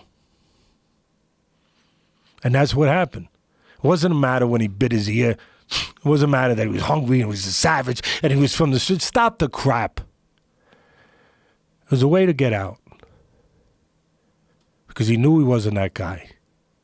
And when you're not that guy, guess what you have a great talent of? Recognize when somebody is. Yeah. That's your greatest talent. You can recognize when somebody is. And he recognized that Evander Holyfield was. And that was his way to get out. And he did. So that's why, again, it's not sour grapes. It's really not, because I'm more selfish than that. I really do care about what my reputation is and whether or not I've been honest about things I say. It doesn't mean I'm right, but it means I believe it. I do care about that. I do. And so it's not that. It doesn't mean I'm right, but it means I have a reason to believe I'm right. From the way I've lived, from what I've seen, what I've experienced in the business, the human condition, how strong it can be and how weak it can be. And he was as strong a guy as you're ever going to see, but he was as weak a person as you're ever going to find. That's intense. But I see what you're saying in terms of you are judging it by the highest standards possible. You're judging it in comparison to other champions. You're judging it. You're what else are you going to objectively. judge it with, Joe? Yes, you know? Of course. Well, you look at guys who are known for incredible heart and their ability to come back, like Diego Corrales. Diego Corrales and some of those wars, when you would see... Well, with Castillo. Yes. That was one of the greatest fights of all time. The first one. Incredible. Greatest fight of all. Mickey Ward, Arturo Gary, the first one. Right. Not the second, third, the first. The first. Unbelievable. Right. Unbelievable. I mean, if you want to go back farther, a lot of people won't know this, but Bobby Chacon was involved in a lot, and unfortunately, he paid the price. Okay. Yes. But Bobby Chacon in the 70s, 80s, he was involved in those fights every other day. Yes. You know, I'm just kidding, but he was in too many of those fights. Yeah. And unfortunately, you don't know about Bobby Chacon. You talk to somebody again. I'm like the baseball thing. Mm-hmm. You talk about the average guy. Bobby Chacon, who the hell's that? Who the hell's that? Unfortunately, it's a guy that wouldn't know his name anymore. But he was a pretty special guy in that ring. He was pretty damn tough. Tougher than most people. There's guys that unfortunately relied on that toughness, right? Yeah. Like when it comes to guys known for incredible chins, that can be a detriment. Yes. And it can be... if that's all you have, or yeah. if you think that's all you have. Cus used to put it this way. Cus used to, because he wanted me to be a great trainer. So Cus used to always be with me all the time, you know, saying things. And Cus would say, Teddy, got two tough guys. Okay, gotcha. Now, what's tough? It's a prerequisite to being a fighter. You better be tough. But what level? It's all levels, degrees. You know, I got you. But how special is being tough? Because if you're a fighter, you should be tough. I got you. I'm listening. So you got two tough guys. But one of them is smart, taught, developed. That's him. He's tougher now. That's how he explained it. Tougher because he's smart. Yeah. Tough Yeah. and smart. He goes from here, he's here. Because he's not just dependent only on toughness. So he's tougher than this guy. Right. Because you don't have to depend on just that. Right. You might not even have to get to it. It's there as a reserve. It's always there to call on. Like an army, you call on, you need it. Right. But he's not dependent just on that. Isn't that the balance, though, is knowing that you have it? Yeah. Knowing that you have it and there it's it is. there. There it is. See what you just said? Yeah. You have to know that you're it. Yeah. Tyson didn't know he was it. Will you ever admit that? No, he'd probably knock me and say this, whatever. I don't. It's okay. It's okay. Well, there's certain people that you can't question, and Evander Holyfield is one of those people. That's why that fight was so fascinating, because Evander Holyfield was He is a 100% warrior. Well, he had the right nickname. Most of them don't. Most of them don't have the right fight Right. nickname in whatever they do. Right. But He's the real deal. He was the real deal. Yeah. And remember, You know why? a small heavyweight as well. You want to know why? I mean, trace it back. Cus always told me this, but I learned it innately on my own too. But trace it back to the parents. Trace it back to the background. Trace it back to all that stuff. Trace it back. He didn't live up to something. He didn't face something. He didn't do whatever it was that was supposed. He had a mother that he talked about a few times, and I'm sorry, Evander, if I'm not saying exact, but it's there. That, and a great mother, obviously, but they grew up in Georgia. I think it was Atlanta, but whatever suburb of Georgia. And she, different age, different time, down south and all that. Had a little shack in the back with a thing called Switches, I'm sorry. I'm twitching. Switches. And she basically had different size switches, short ones, long ones, medium ones, depending on the occasion. And when he didn't live up to what he had to, tell the truth, whatever, be accountable, okay? Face what he had to face. Whatever, she had a switch for him. And you know what?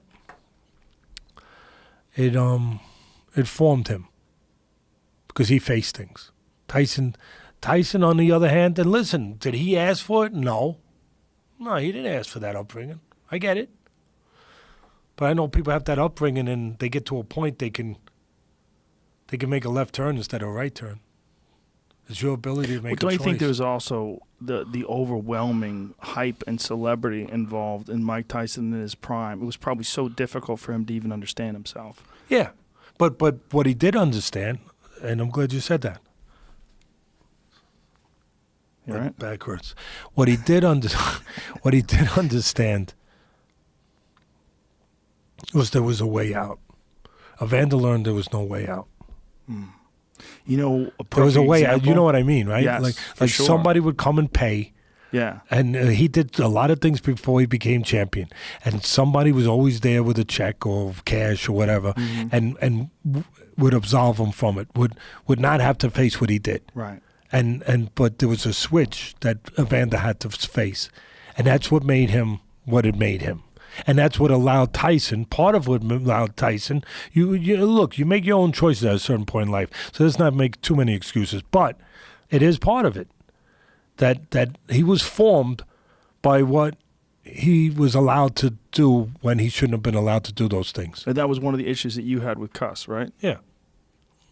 That you felt like Cus was ignoring his own principles and teaching because this guy was so special. Yeah, and Cus was getting older. And Cus recognized he didn't have much time left, and this guy had a legitimate shot at being a world champion. And for Cus, everything in his everything in the world of boxing, success and everything, he was great. He was special, Cus. His whole life, he didn't get married for a reason, because he was married to boxing, as he said, that it wouldn't have been fair. I mean, this was a different guy, that it was boxing. His whole life, everything. Life was boxing. And lessons were connected to boxing. Everything. And principles, boxing. And so this is a guy that his whole, you use that word legacy, but really his whole existence was boxing, and for him it was heavyweight champs. He had Floyd Patterson, youngest heavyweight champ ever. That was Cus. It wasn't about lightweights. Listen, he had lightweights, he had welterweights. Jose Torres. Yeah, Jose Torres, light heavyweight champion. Exactly right. He had other guys too.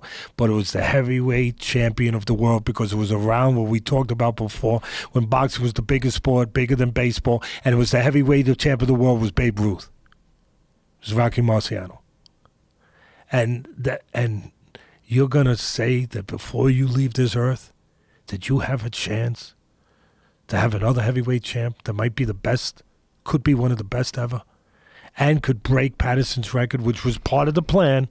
Part of the plan when Cus was alive, you're going to break Patterson's record. He broke it. He became the youngest heavyweight champion. And so when you float that out there, if you will, and tempt a guy with that, even a great guy like Cus, some things are going to be pushed to the side. And he did. Yeah, compromised. And he did. Do you think if he didn't do that Tyson would have been a different person? I'm going to use his words that was told to me by a great promoter, Mickey Duffy, passed away. He was close to Jim Jacobs, who was close to Cus, and he was up there sometimes after I left and all that. And Mickey wanted me to train all his fighters. And he was a great promoter, Mickey. He had great sayings. He was a very witty guy, but he was a sharp guy. Boxing was his life, too. And he ran everything in London with 3 partners. One of them was Jarvis Astaire, who owned Wembley Stadium. So they were powerful. They ran everything. They were the cartel in London back in those days. He told me that before Cus died, that Cus had said some nice things about Teddy Atlas. But he said, and look, I know there's a danger that this can be convenient, you know what I mean, self-serving crap. Sometimes you got to trust whatever. I was told by Mickey that he said that Teddy Atlas was right, but where he was wrong was he was going to get in the way of the possibility of making a great fighter. If he did things his way as far as the disciplining and the, you know, whatever. In other words, whether he left it like that. So I don't know. So I know what I think it meant, that Tyson wouldn't have been around if you disciplined, or he would have left. I don't know. Right. Because I don't know that he had those options, because he was a ward of the state, and he was coming out of obviously a criminal situation. He was coming out of a juvenile detention center called Tryon, up outside of 30 miles outside of Albany. So I don't know that he had, but basically that if Teddy did it his way, he was right, but he was wrong, because it would have ruined the possibility of a great fighter. And I couldn't let that happen. So I don't know if it's true, actually. I don't know. You know what? I was about to say I don't think that's true. Because, of course, it's me. Right. I want to make myself feel good. So I want to say you could have had the best of both worlds. You could have had maybe a better person, or within the realm of a better person, right? Boundaries, right? There were no boundaries. Maybe those boundaries would have made a difference, right? And you still would have had the talent. The talent wasn't going to dissipate because of the discipline, that you put on him as a human being. That wasn't going to change. But I guess Cus was saying that it wasn't going to happen. Maybe you lose him. Maybe he goes to someone else at a certain point in his development. Maybe that's what he meant. I don't know. Well, you had that with Shannon Briggs. Yeah, Shannon Briggs came from Brownsville, and I had him as a young, developing pro that we got to a certain point. And you also had that situation with him where you felt like he wasn't 100% in. He wasn't doing the things you wanted him to do. He was lacking in a certain amount of discipline, or he was distracted in a certain amount of ways that bothered you to the point where you didn't want to work with him anymore. He wasn't committed, I didn't think, completely, but he was a smart kid, a articulate kid. Talented, very talented. Smart, he knew how to market himself. He had the dreadlocks, and he made them orange, and, nobody was doing that back then. And he could punch. He was talented. And he looked good, Yeah. But his real commitment, I didn't think, because and maybe to his credit, he was smart and he thought of other things, but he never really bought in that the end all was boxing. That was the complete. I don't want to use just the average, same standard word, commitment. Right. Like, what the frig is that? Sometimes, like, commitment. But more than commitment, he said all the right things because they had investors and they had different people. And it's not a bad thing. Everyone, if you're talented enough, you draw those kind of things. To his credit, he deserved it. He did something to bring investors and people to back him. But he got so used to saying what they needed to hear that he never knew what he needed to hear. And what he needed to hear and believe was that I'm really going to do it. He got so good at selling it that he never got good at buying it. He never really, he just thought that I'll ride this train till I fall off, or till it comes off the track, or till it comes to a stop. But it is going to come to a stop. And I'm not saying everyone can have that confidence. Everyone can have that belief. I'm not saying that, but you have to get it somewhere sometime. He didn't believe that the train was really going here. He believed that it was just going to go to a place where it was going to be better than where he was, and that he'll ride it as long, but he's not committed to staying on it when the turns come up and it gets a little fast. He doesn't believe that he's really going to get there. He believes that when that first turn, second turn, third turn, whatever on the rails comes, that's going to be it. But it's going to be. It took him a better place than he was at. It earned him some money. It got him some things, and it was good. But he never really. There's that word, committed. But he never really believed. And a lot of people don't. They find their way along the way, but he never believed that what he told the people around him that he was going to be. He never believed that. His personality was too good. His personality was too sharp. He could say all the right things, and it became easier to say the right things than to believe the right thing. Does that make sense? It does make sense. This uncompromising psychology of combat sports, this uncompromising philosophy, is this something that you got from Cus? Is this something that you inherently understood from working closely with these guys and taking them to these smokers in the South Bronx? Where does this come from? Just raw honesty, seeing it all? Listen, it comes from, again, you don't want to be corny, but it comes from living a certain way, life, seeing things, traveling through things. That's part of it, definitely. But the articulation of it, the blueprint, the map of it, the seeing of it, the visualization of it on paper comes from Cus. He was a genius. That was his world. The theory of it, that's the better way. The theory of it comes from Cus. The living, the doing of it comes from my father.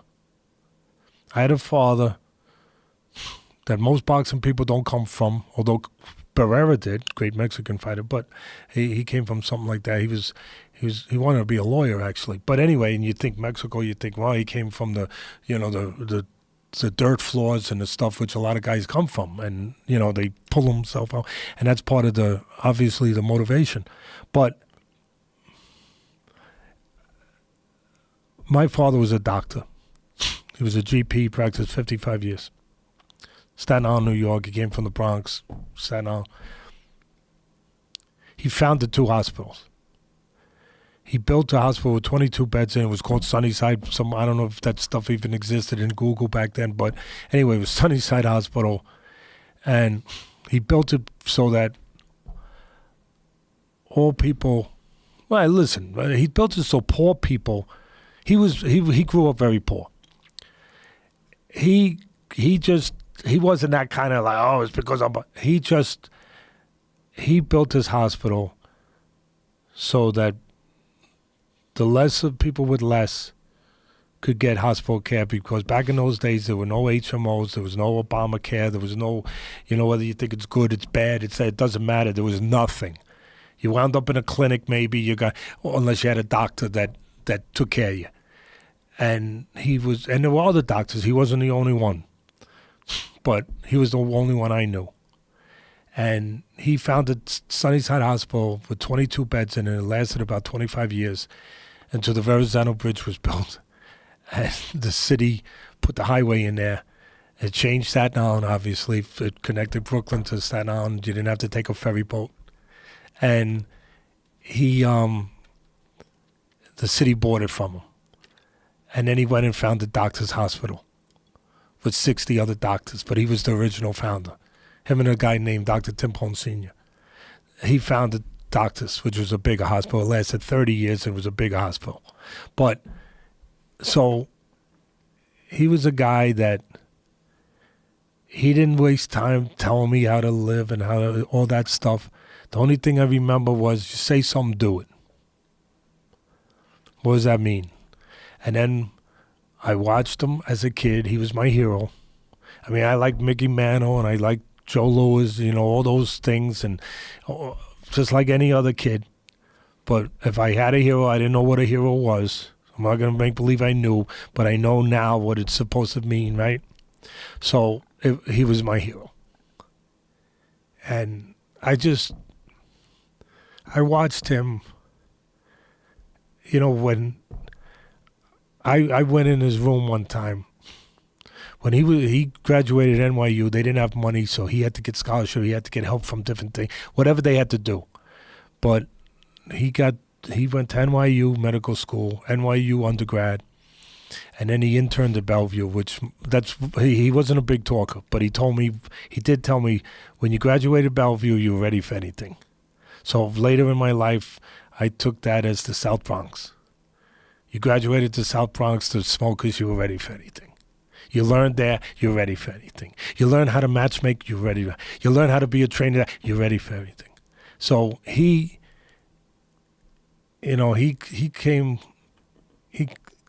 did knock on his door when he was interning in Bellevue, a young guy, apparently he saved some obese woman's life that had a heart attack in the street.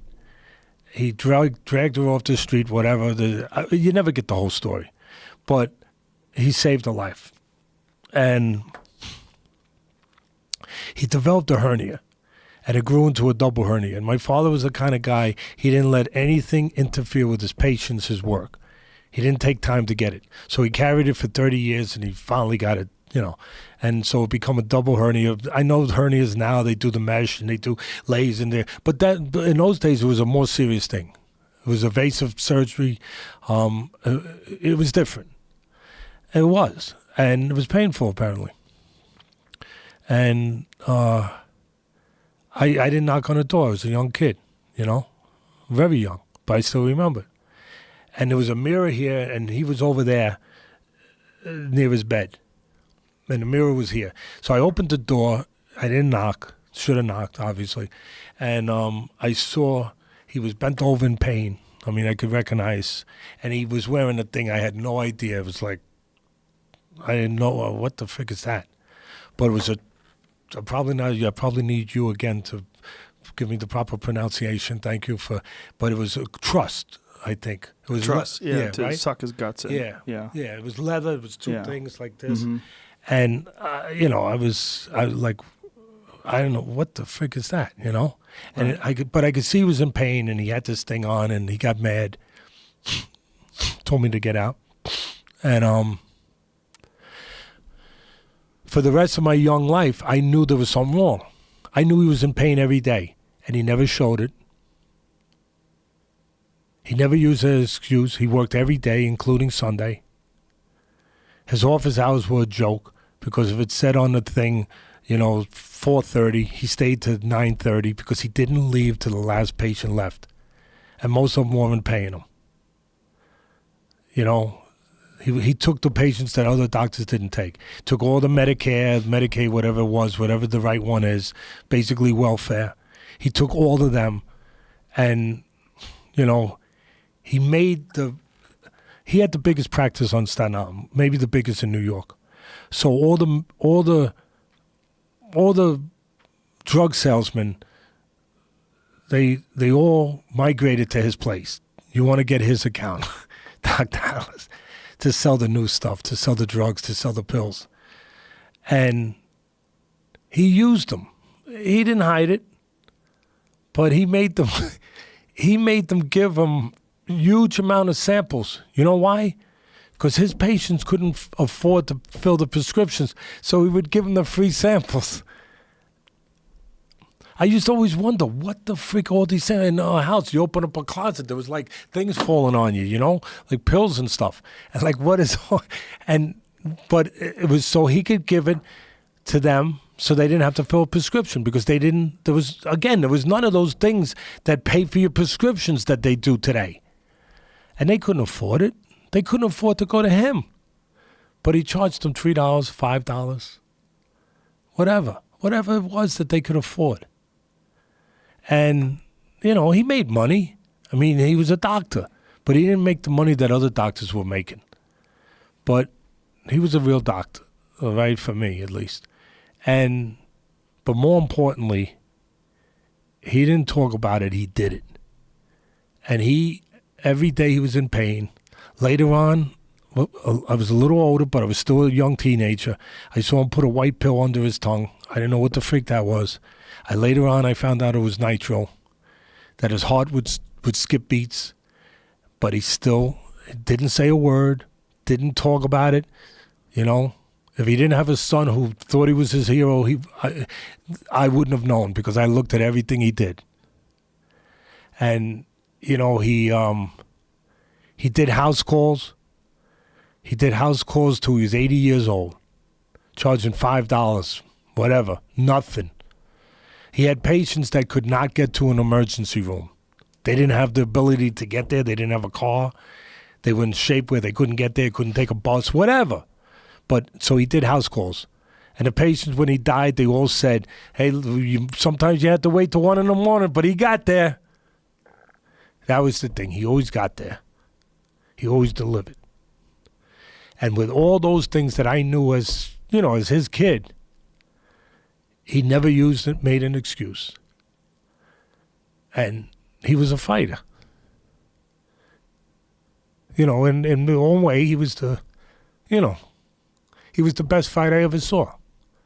And he didn't talk about it. He didn't articulate it. He didn't wax poetic about it like Cus did. And Cus was a great man. But he did it.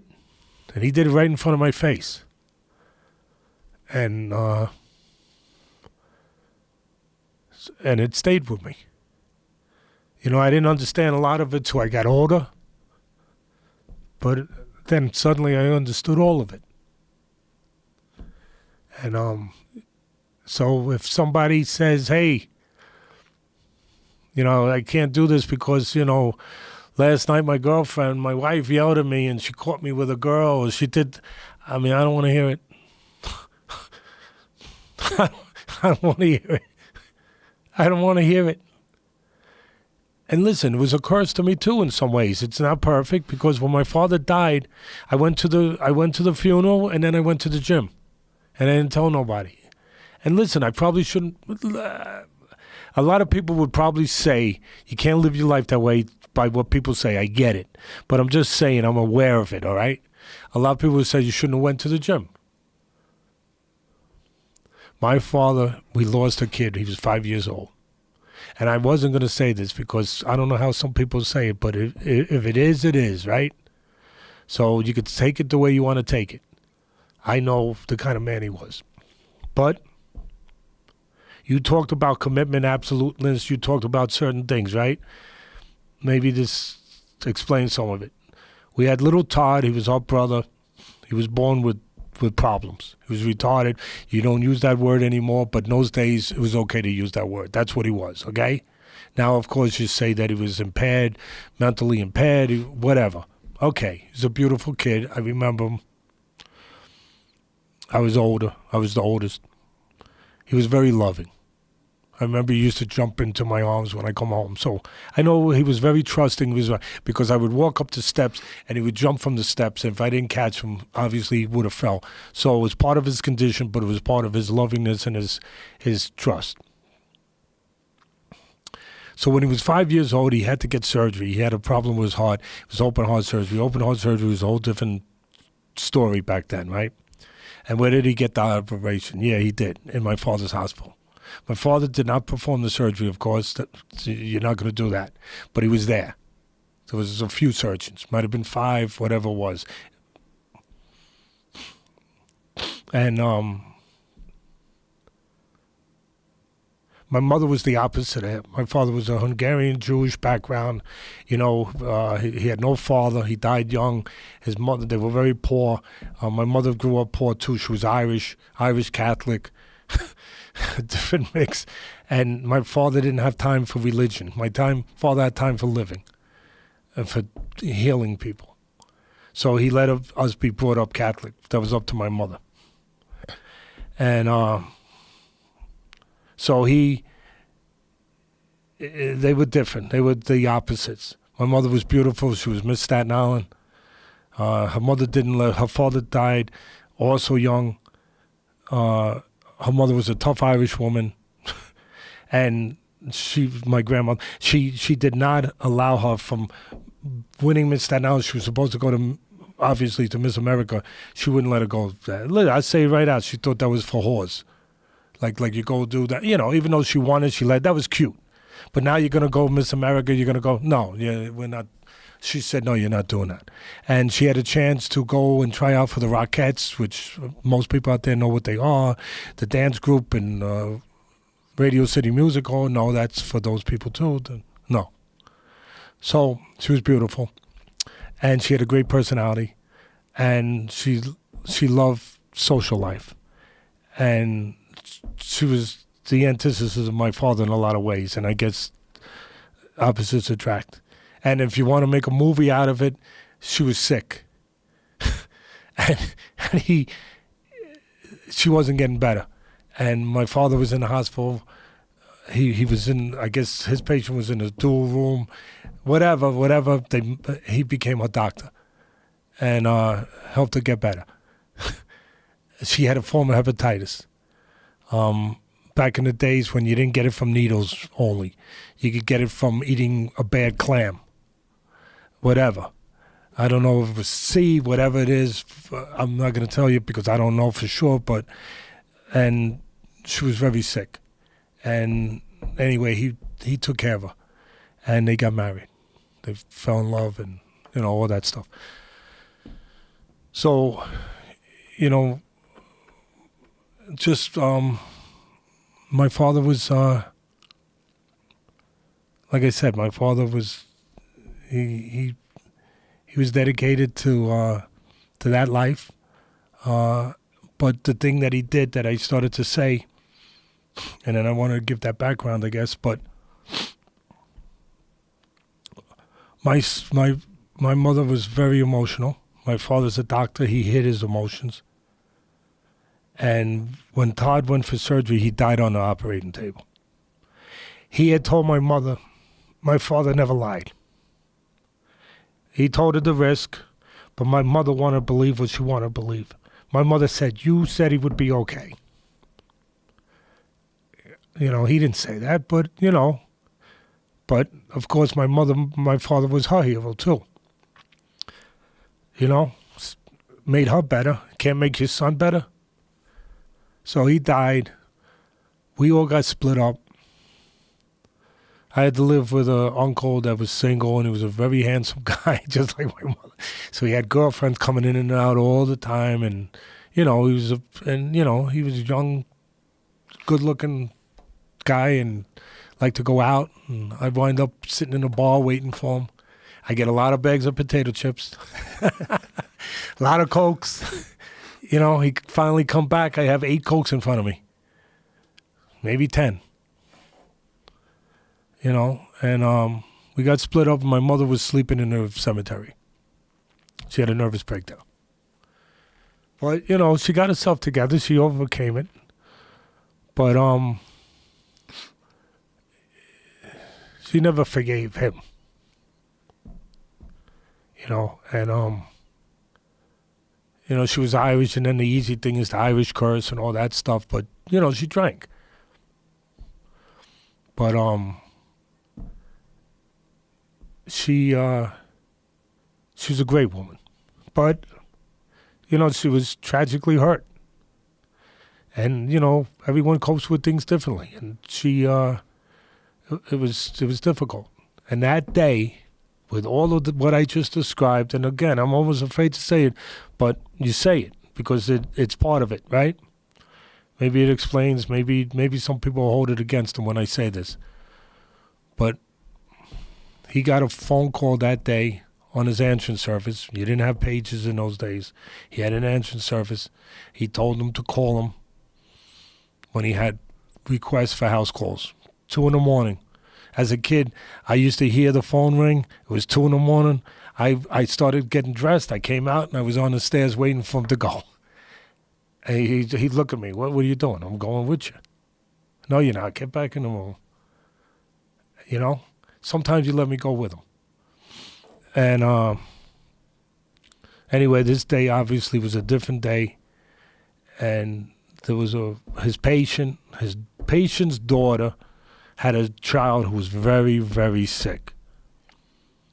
She did not know that her son, the mother knew, but the daughter didn't know that his son died that day, that his son was buried that day, I should say.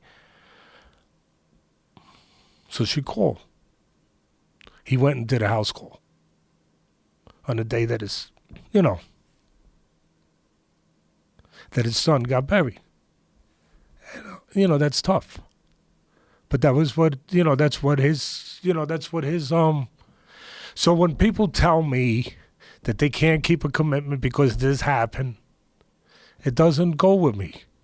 That's all. And that day after I buried my father, I went to the gym and I trained Michael Moore. Because I was, that's what I was doing. That was my job. Character. Real character. I mean, whatever it is, but whatever it is, that's strength. Call it whatever name, whatever noise you want to make. There's not a lot of people like that. That explains a lot. Explains a lot about your unyielding understanding and appreciation of real commitment. Yeah, I mean that's. And it's, you almost don't have a choice, because to not, listen, you just do it. But to not follow that,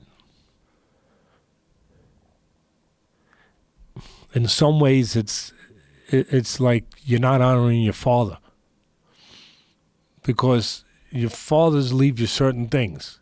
They leave you, something in the will maybe. They leave you whatever. They might leave you a special trinket of something that you always remember, a car, a little thing, whatever. But they leave you something if you're fortunate enough to have a father. I know not everyone is. I get it. But when they leave you that, you gotta cherish it. You should. And that's what he left me. So it's not that I'm a good guy or a bad guy or a great guy or a lesser guy or anything. I'm not any of that. But I'm loyal to that because you should be loyal to that. Does that make sense? I mean, I'm loyal to that idea. I'm loyal to that living. I'm loyal to that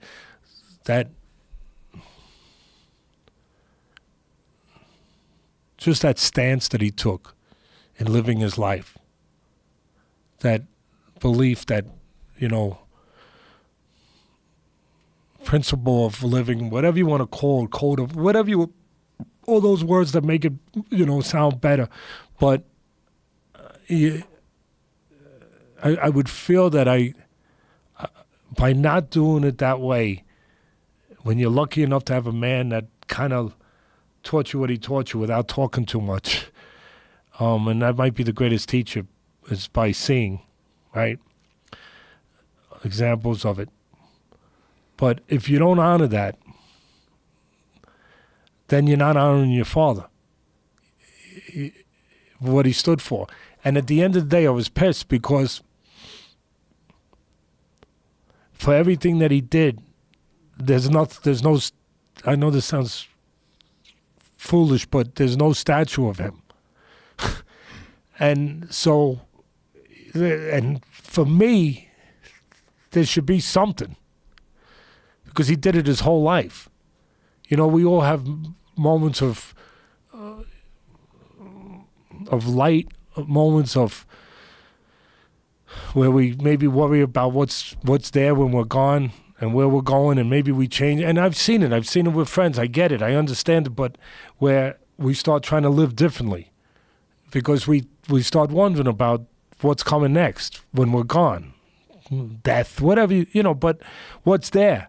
And so we start thinking about that a little bit. Maybe I've seen people influenced by that. I have. You have too, I'm sure. And he was never influenced by that. It was just what he was. He was that his whole life. And the only thing that I can think, because I try to put pieces together a little bit of how he got that way. And all I know from people when he died, patients come up to you, they're great, and they want to tell you something, And they told me, that they were poor and all in the neighborhood and everything, neighborhood called Mariners Harbor, down by the water in Staten Island. Rough place, and they told me that his mother was a tough woman. She didn't have a tough woman. And there was 3 sons, and they were originally they weren't born, they were born here, but they were from Europe, and they had you had to be what the mother told them what they had to be. She told each one what you're going to be. The oldest was my father, like I was the oldest. And Eugene, you're going to be an orthodontist. He became an orthodontist, very successful. Reynolds, you're going to be an engineer, Boeing aircraft, unbelievably successful, lived in Seattle. Theodore, the oldest, her favorite. You're not supposed to have a favorite, but it's real, right? You have favorites. You're going to be a doctor, my oldest son. You're going to be a doctor. He wanted to be a builder. He wanted to build. He did both. He built over 150 houses on Staten Island. He built different things. And how the fuck did he do that? He did it as he was a doctor. How did he have the time?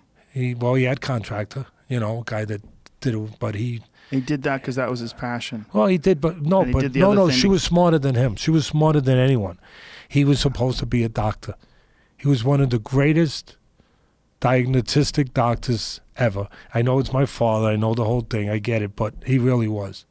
You walked in, he knew what was wrong with you. There was again, we don't know, like the Babe Ruth thing, we don't know the complete truth to it, but there's a great legendary story that a guy walked in, he had been to Mayo Clinic, he had been to Johns Hopkins, he had been everywhere, he was dying. That's all they knew, he was dying, losing weight, falling apart, dying.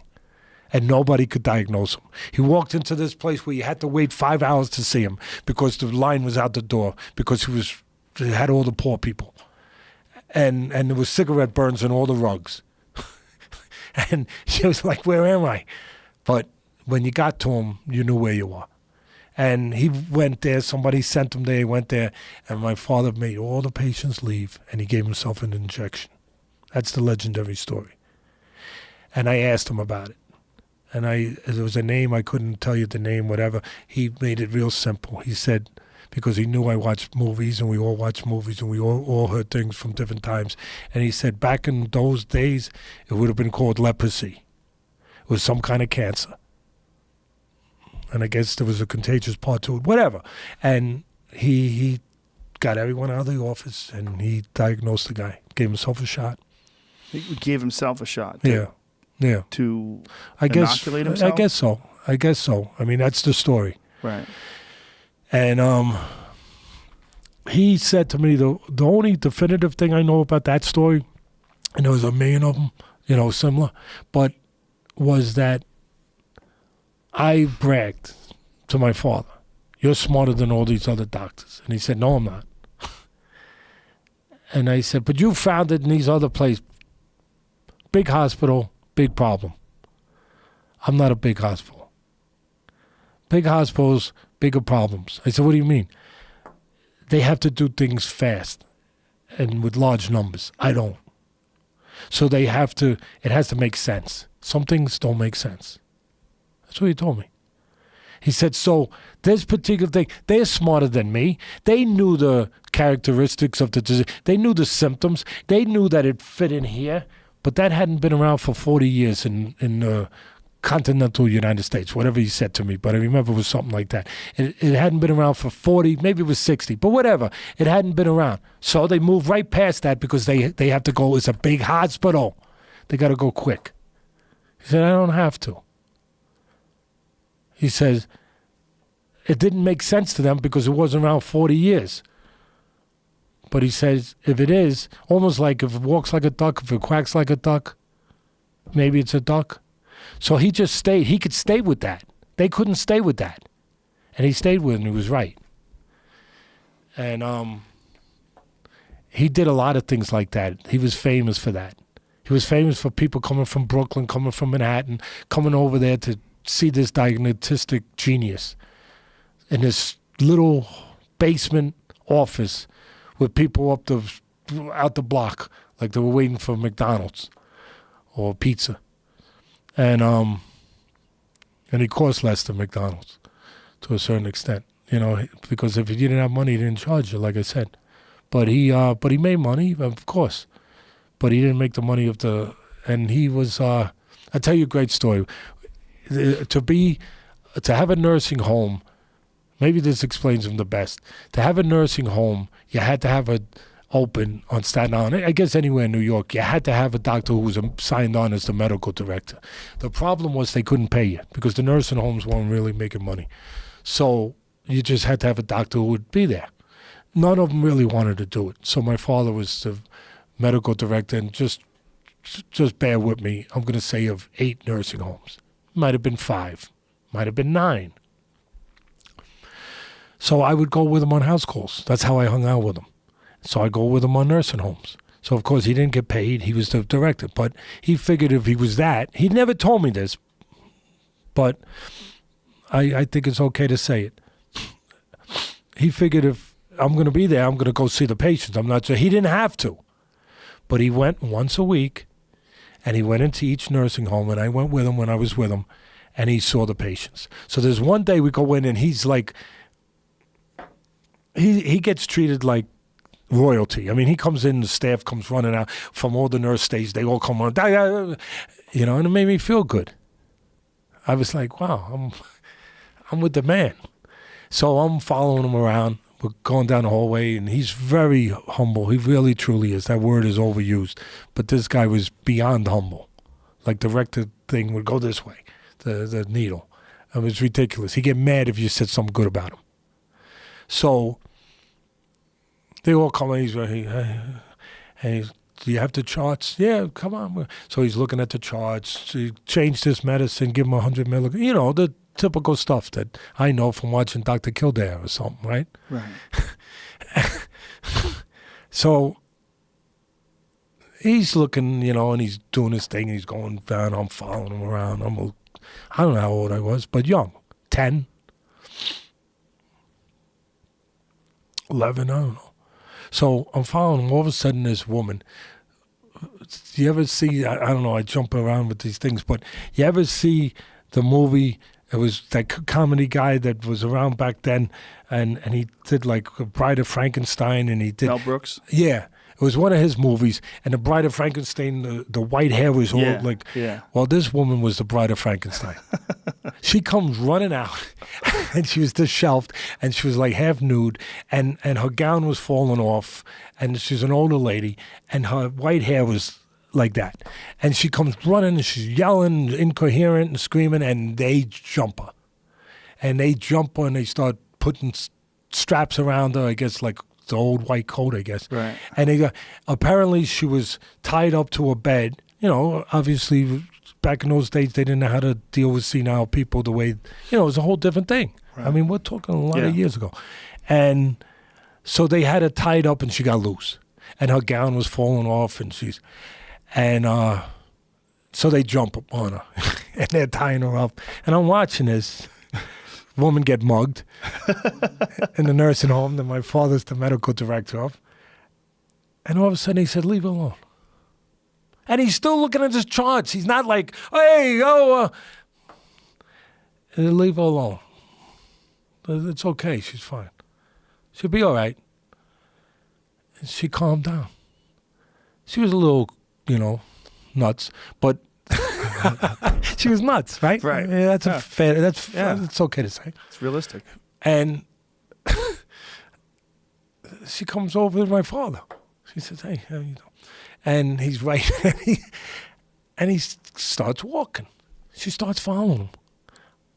Now, I'm a kid, so I can't figure it all out the way I could later, right? But she becomes his assistant, basically. She's following him around, and he's going to room, and I think he gave her, if I remember correctly, he gave her like the thing that you write on, the billboard, the thing. Clipboard. Yeah, clipboard, to hold. So she's holding the clipboard, and she's looking like she's making believe she's reading stuff. And I'm like looking at this scene like, but I'm a kid. Like I haven't seen all the movies yet that I can compare it. That this is out there. You know what I mean? Right. This is freaking nuts. and she's following around. She's looking at the thing, and I think she's like saying, "Yeah." Like she's, and he's going, and he's basically not even paying attention. He's just every once in a while he's like, "Let me have that," and he's doing, and all of a sudden, and this is the part again, just like the other thing. I think about leaving it out. But if I leave it out, it's not the story. It's not the story. Because if I left it like that, it's a beautiful story. But this is a beautiful story in its own way. Because it's what it is. It's real. He's in front of her. And my mother I described her, she was this gorgeous, beautiful woman that liked good things. My father could give a crap. My father had ink stains exploding in his white shirt pockets. My mother would go crazy. He went to Kmart. I don't know if you remember Kmart. He went to Kmart and bought us all shoes for $4.99 each, maybe $3.99, plastic shoes. And my mother was buying him leather shoes. He never wore them. If he knew what she paid for them, he would have went nuts. Waste. For what? That was him. So he's got these plastic shoes, and he's got the inks blow up in his pockets and everything else. And my mother would always get upset, always mad. Why do you wear those shoes? So he's walking in front of her, and all of a sudden, everything changes. The woman goes, "He's not a doctor." She flipped on him. Can you imagine this? She, after being so great to her, he's not barely gets his attention. Still walking. He's not a doctor, everybody. He's got holes in his shoes. I look down, his foot goes up. He's got a hole in his shoe. His sock's sticking out of the shoe. She was right. He's got a hole in his freaking shoe. In his plastic shoe. He doesn't care. He can't be a doctor. He's got holes in his shoes. Now he turns around. He looks at her. I'll never forget this. He pats her on the head. Says, "You're not so crazy." Pats her on the head. Just like this. And not in a demeaning way like you might think. You know what I mean? Right. Really, he touched her on the head and said, You're not so crazy. Turned around, took the billboard, and kept walking. She didn't say another word.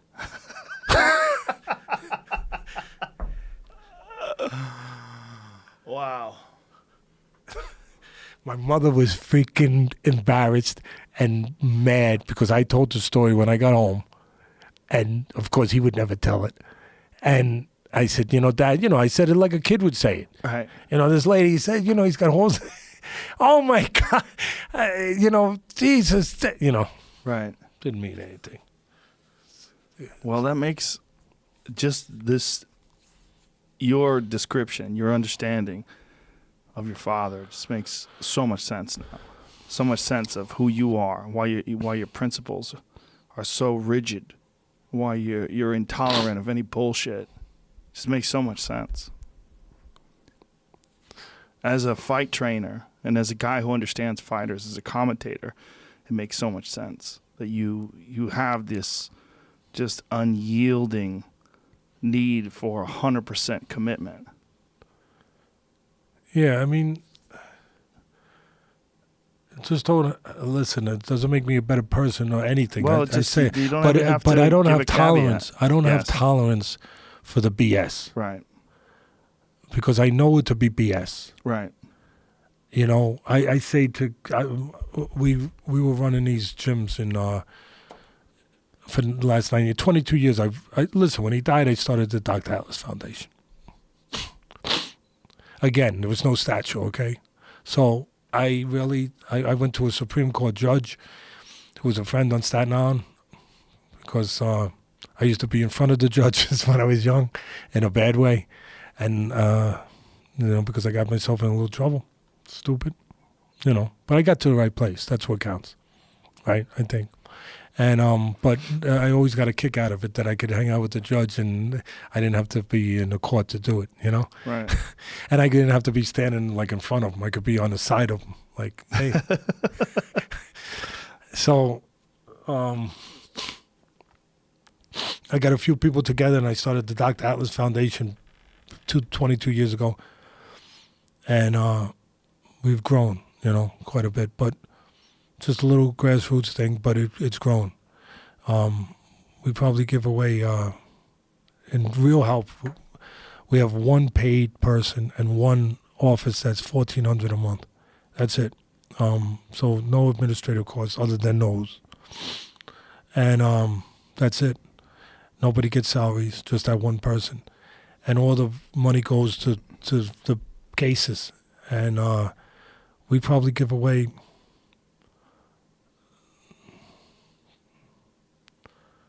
$600,000, $700,000 a year, but direct help. We don't give to the we don't give to March of Dimes. We don't give it to them. We don't give it to Direct to patients. American Red Cross. We give it directly. They come to us now because we're out there to an extent where people all know. But they come to us. They have a kid with cerebral palsy, needs a certain bike. The bike costs $1,500. Bang, boom, got the bike. We got another bike needs a machine that circulates the blood in his legs. It costs $2,500. Bang, you got it. Obviously, we make sure it's legitimate. We research it. We do that. We have a board. We make sure it's real. We do make sure it really is real because you do get people who take advantage a little bit. And we do it. We act on it. Because my father never made people feel less when they were poor or when they needed something. That was the greatest thing he did. He never made them lose more than they lost already. Their integrity. Never, never, never. He never made them feel. He didn't show. I remember one time, it was Christmas Eve. Where was I hanging out? I was a kid. I was at my father's office because I wanted to be with him. And it was Christmas Eve and it was late. And we were still in the office. And a woman, I remember, she was a Spanish woman. She came in, she had 6 kids. And she was nervous. And I remember watching how nervous she was. I was like, even though I was young, I was like, she's really nervous. And I found out, I learned about human behavior. I learned about what it was. And I'm watching her, and sure enough, she was getting ready. When the last kid got taken care of, she was going to dart out of there. She didn't have money. And the poor woman, she had to take care of her kids. She didn't want to do that, but she was going to run out of there because she did not have money. And he recognized me thinking I didn't know what it was, so I'm not going to say I thought I was smart. But I recognized something, all this motion, all this nervousness. It wasn't normal. He recognized it all. And before he got to the last kid, so he wouldn't embarrass her, so she wouldn't run out of there and do that to herself and lose something more than she lost already, he said, this one's on me. And the nervousness went away. She said, there's no charge today. He said, there's no charge today. And I don't know if she spoke English, but she understood it. And he made her understand it. And there was no charge today. And as soon as he said that, everything changed. Everything changed. She wasn't nervous. She wasn't looking at doors. And she cried. And she left. And when she left, the place was packed because that was his office. And all of a sudden, he talked to himself a little bit, just for a second. I mean, he didn't do this on regular, but he just said, gee, I wasn't like that. I wasn't thinking. Of course he wasn't thinking. He didn't know it was Christmas Eve. Right. So he turns to me and he gives me a mission, a job. He takes out and he gives me a $50 bill. He says, go find her. She's probably on the bus stop. I ran out that door like I was given the greatest mission in the world. I felt so proud. I ran. I knew where the bus stop was. I was going to run all of them. But she was at the first one, down on Bay Street. Right around the corner, down. 2 blocks. And she's there. And sure enough, there she is on the bus stop. I went up to her. I said, the doctor said to give you this. And, she looked at it. She couldn't, she was shocked. But she started crying again.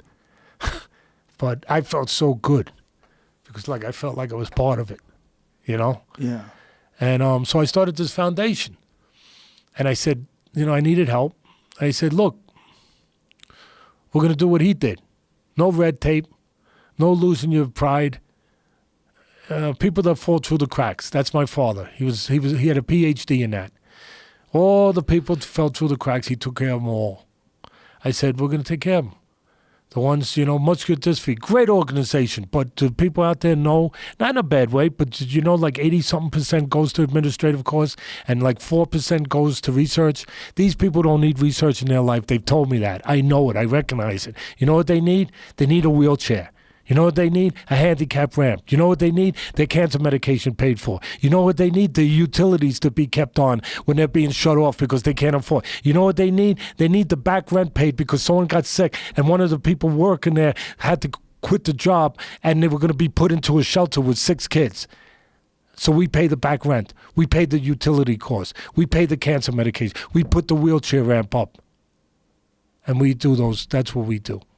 And research ain't part of their life. It's great. Let's hope it comes. So we could close all these places down. And I'll close mine down first. But right now they don't need research. They need that. They need help for their way of life now. For the quality of life of that kid now. So that's what we do. How could someone donate to this if they want to? It's the Dr. Atlas. I'm real bad on website stuff. I'm like a caveman. But it's the Dr. Atlas Foundation. www.dratlasfoundation.com. Yeah. And 718-980, I'm sorry if it's okay. Yeah. 718-980-7037. One person. There it is, right there. Yeah, there it is. That's it. There it is. All right, we got it up there. One more time with the phone number. If someone's 718-980-7037, 718-980-7037, and so dratlasfoundation.com. Yes, there it is. Go there and donate. I'm sold. Thank you. Yeah, this is a beautiful conversation, man. Not just about boxing, and I think this, like I said, it speaks so much to who you are and why you who you are. And why you won't tolerate any bullshit. Yeah, it's like when you've seen a guy like that, it's kind of like it don't make sense. Are you still working with fighters? It's funny. No was the word until a few minutes ago. To a few minutes ago? Well, I'm saying a few minutes, but until a week ago, maybe less, maybe 5 days ago, I've decided to train a fighter. He's going to fight for the world light heavyweight title December 1st. Against the second hardest puncher in boxing, unfortunately, which he wasn't. And it's going to be, I think it's on Showtime, I don't even know, because I didn't even find those details out. When they asked me to train him, first I was saying no, and then my kids said, Dad, at least give it a chance. So I flew out to where he is in Oxnard, California, to meet him. His name is Alexander. He's a Ukrainian. Alexander Vozik. I learned that you don't pronounce the G. It's Vozik, but it starts with a G. He's 15-0, 12 knockouts. He's fighting the second hardest puncher in boxing, Adonis Stevenson, in Montreal, where he comes. It's a tough fight. They asked me if I would train him. At first, like I said, I was saying no. Who do you think is the hardest puncher in boxing? Wilder. The old timers would say, he hit you on top of the head and fractured your ankles. That's hard. And Adonis Stevenson is a hell of a puncher. He's the second hardest puncher in boxing, left hand, southpaw on top of it. Mm-hmm. And when I flew out to Oxnard, I said, if I'm going to say, I'm either going to say no, which my kids asked me not to. So I said, then I got to fly out and I got to meet him. And when we had lunch, him and the manager, two Anyway, I'm sitting with them. I don't know what they are for sure. You know, the manager Right. I knew for a while in the business, but for sure you don't know till you know. And I wanted to try to find out. So their thinking was like, you know, you're here to find out things, probably tomorrow in the gym. And plus we watch tape. So those are the things. But so I said to him right out, I said, well, I'm here to see one thing first. If you're a decent person. And they were, you know, they were like, that sounds, you know, maybe different, you know, because, Right. you know, but I said, I just want to know if you're a decent person because I don't want to be around bad people. Right. I just want to be around, and there's bad people out there. I mean, Sure. it's the way it is. But I don't want to be around bad people. I never did, but now I definitely don't. I want to be, if I'm going to spend 2 months, it's not easy in camp. I want to be around someone I feel good about being around. And so that's the first thing. The second thing is, do I think I can help him? That was the second thing. Right. And can he be helped? So when you go to talk to someone like that, do you watch him move? What do you Well, I seen met him his fight family. before? First thing I did, I Right. wound up meeting his family. He's got 3 young kids. And he's a husband, and of course, and I see a decent person. Right. And then I watch film. And I see a guy that has ideas that need to be added to. That I think that's the best way to say.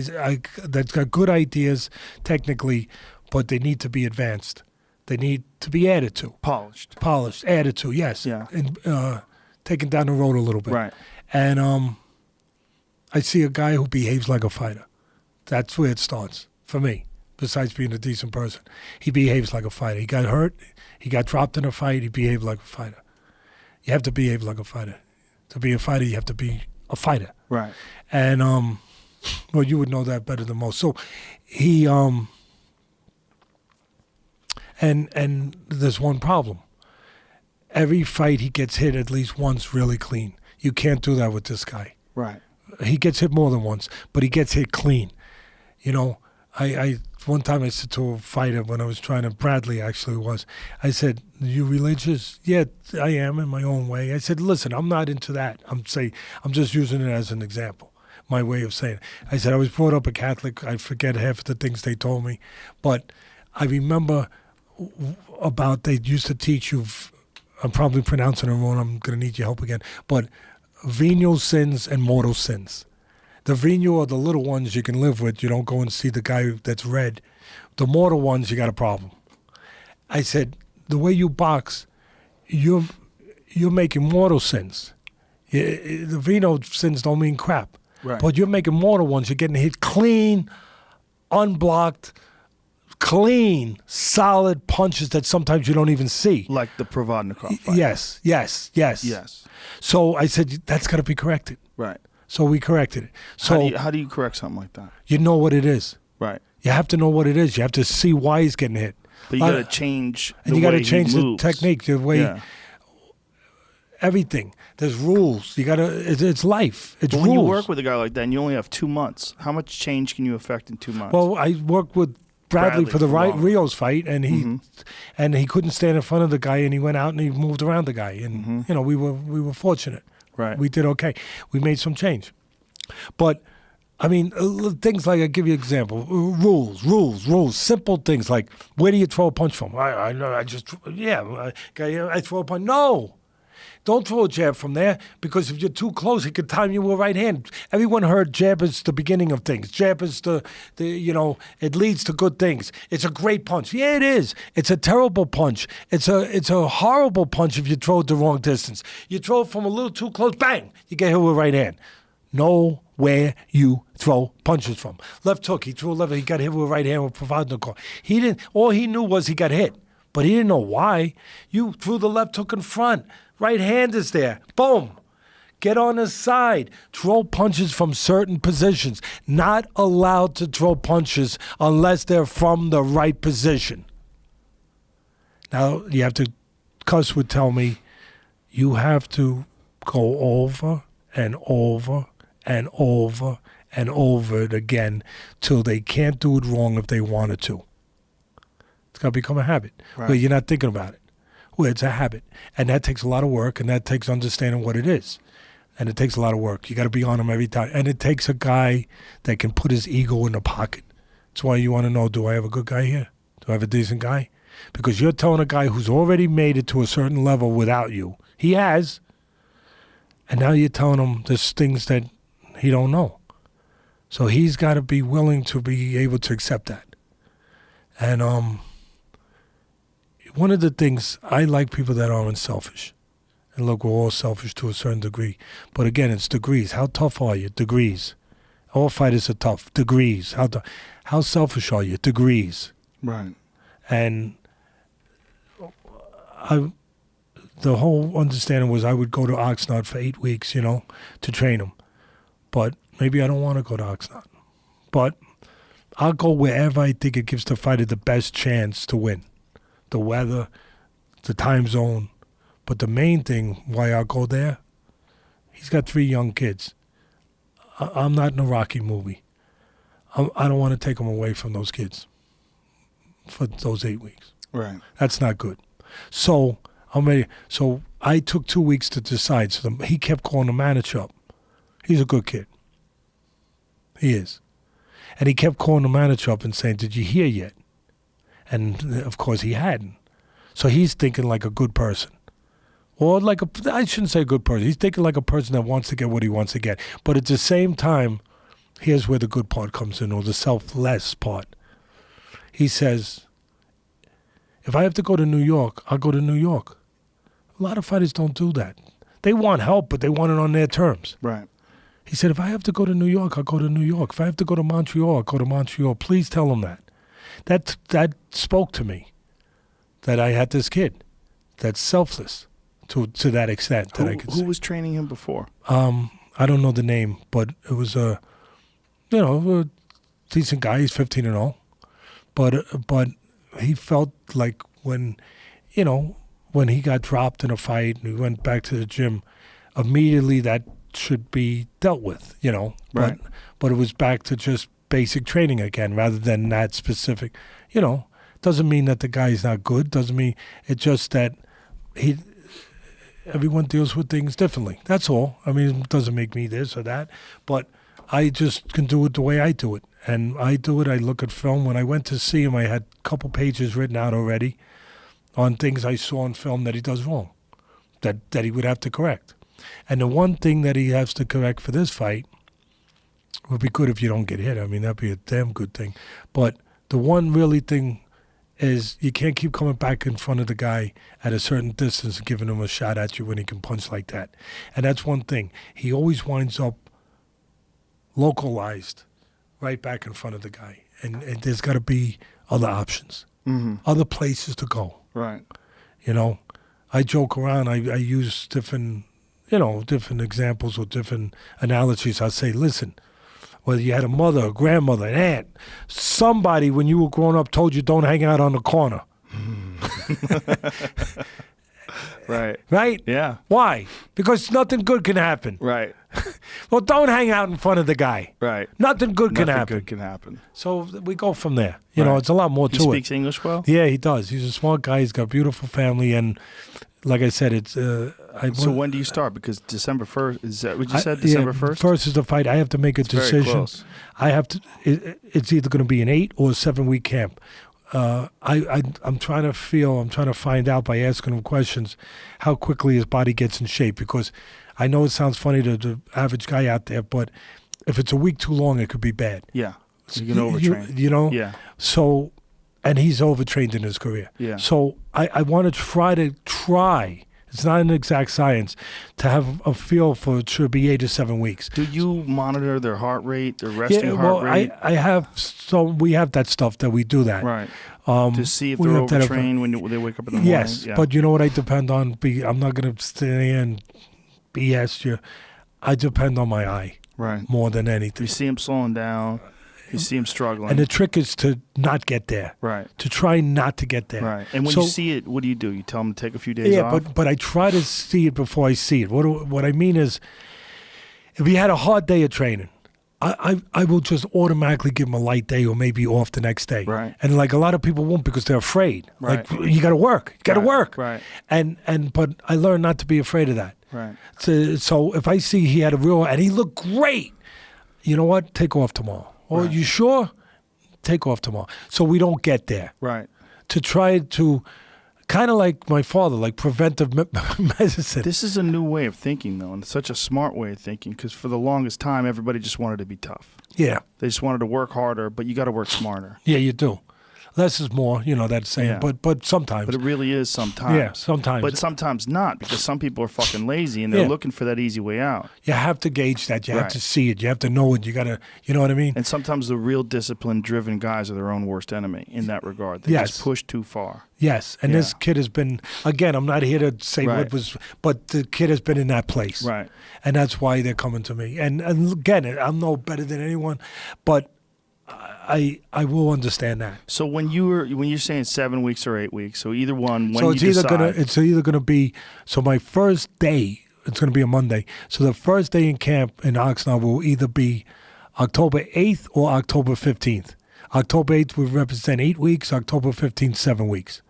And that would mean I would fly in on a Saturday, get myself settled, Sunday watch tape with him, and then start Monday with a structured schedule,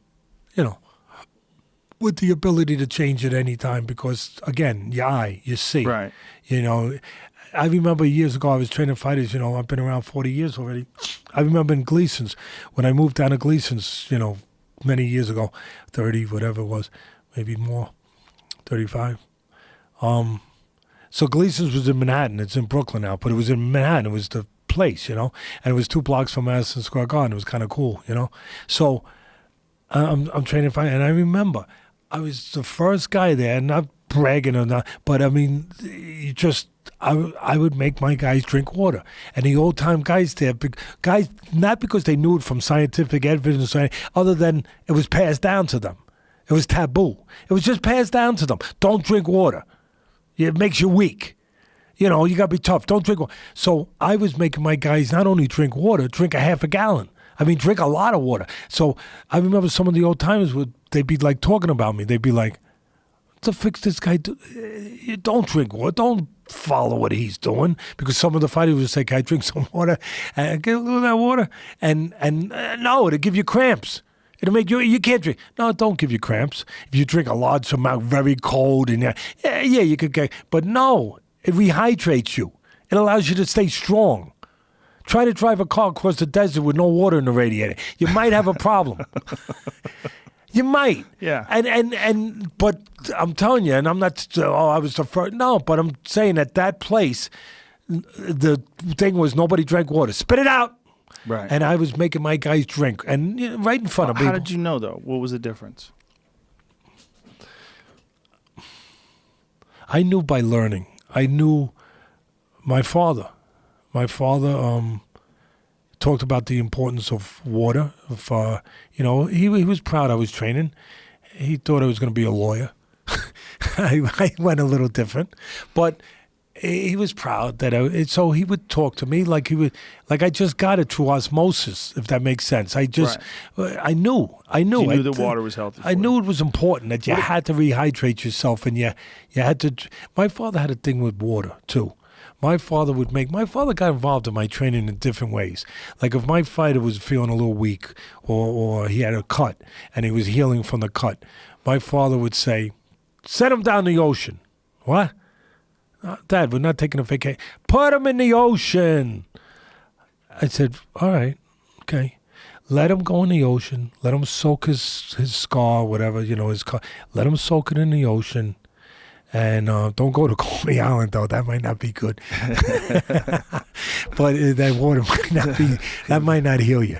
But might change you. It might change you. It might be green when you come out. You got something going on with the Hulk. But, he would tell me in a serious way. He said, "Teddy, send your fighter, if he needs to be revitalized a little, send him to the ocean, let him swim in the ocean, let him be in the sun, and let him soak whatever cuts healing in the ocean.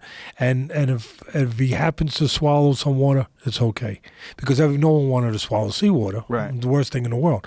My father said, it's okay, not the worst thing. So one day, I guess, I got around to asking him why he was so into sending my fighters to the ocean. And he told me that's how my father would say things. He would just tell me things, and that's where I would learn. And he just said to me, ocean is where all life came from. All life on Earth started in the ocean. Microcosms, whatever you want to call it. He didn't get into all technical stuff, but he said it started in the ocean and it came out onto land.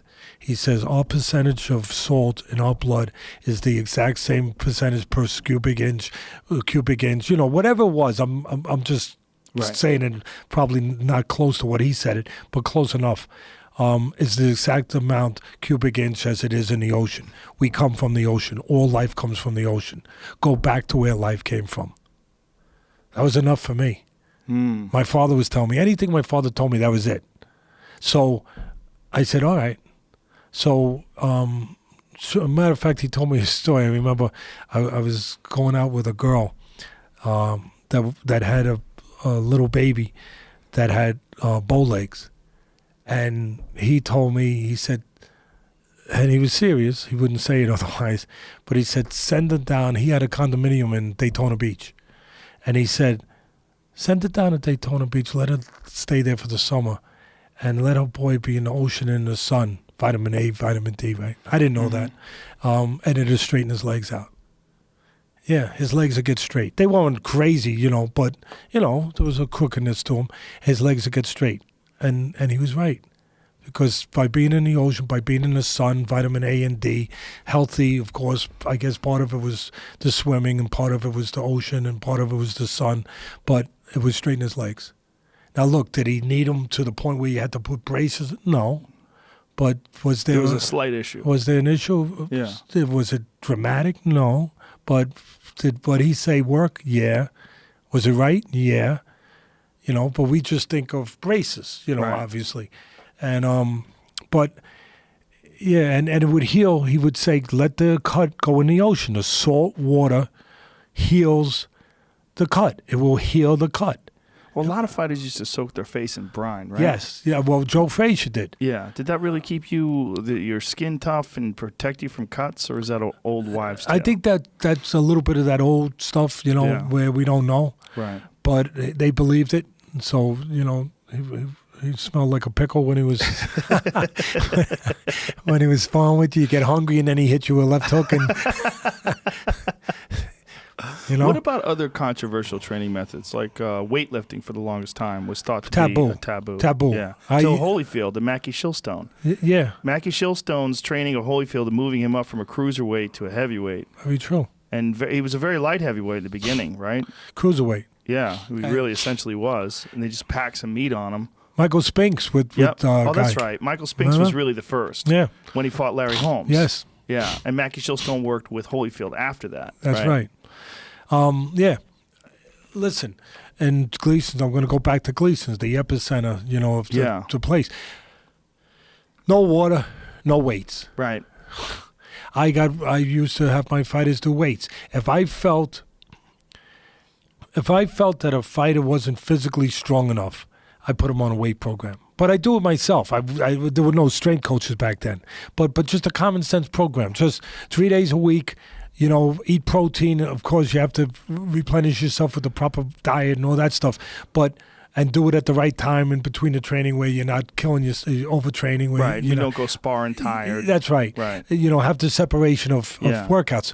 But if I had a slightly built guy that I thought two things, and the second one is one where probably sounds a little that you wouldn't normally connect to it.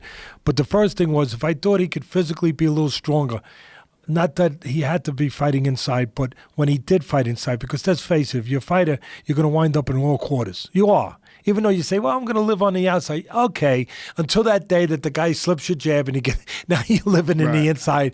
Are you ready to live on the inside for a minute?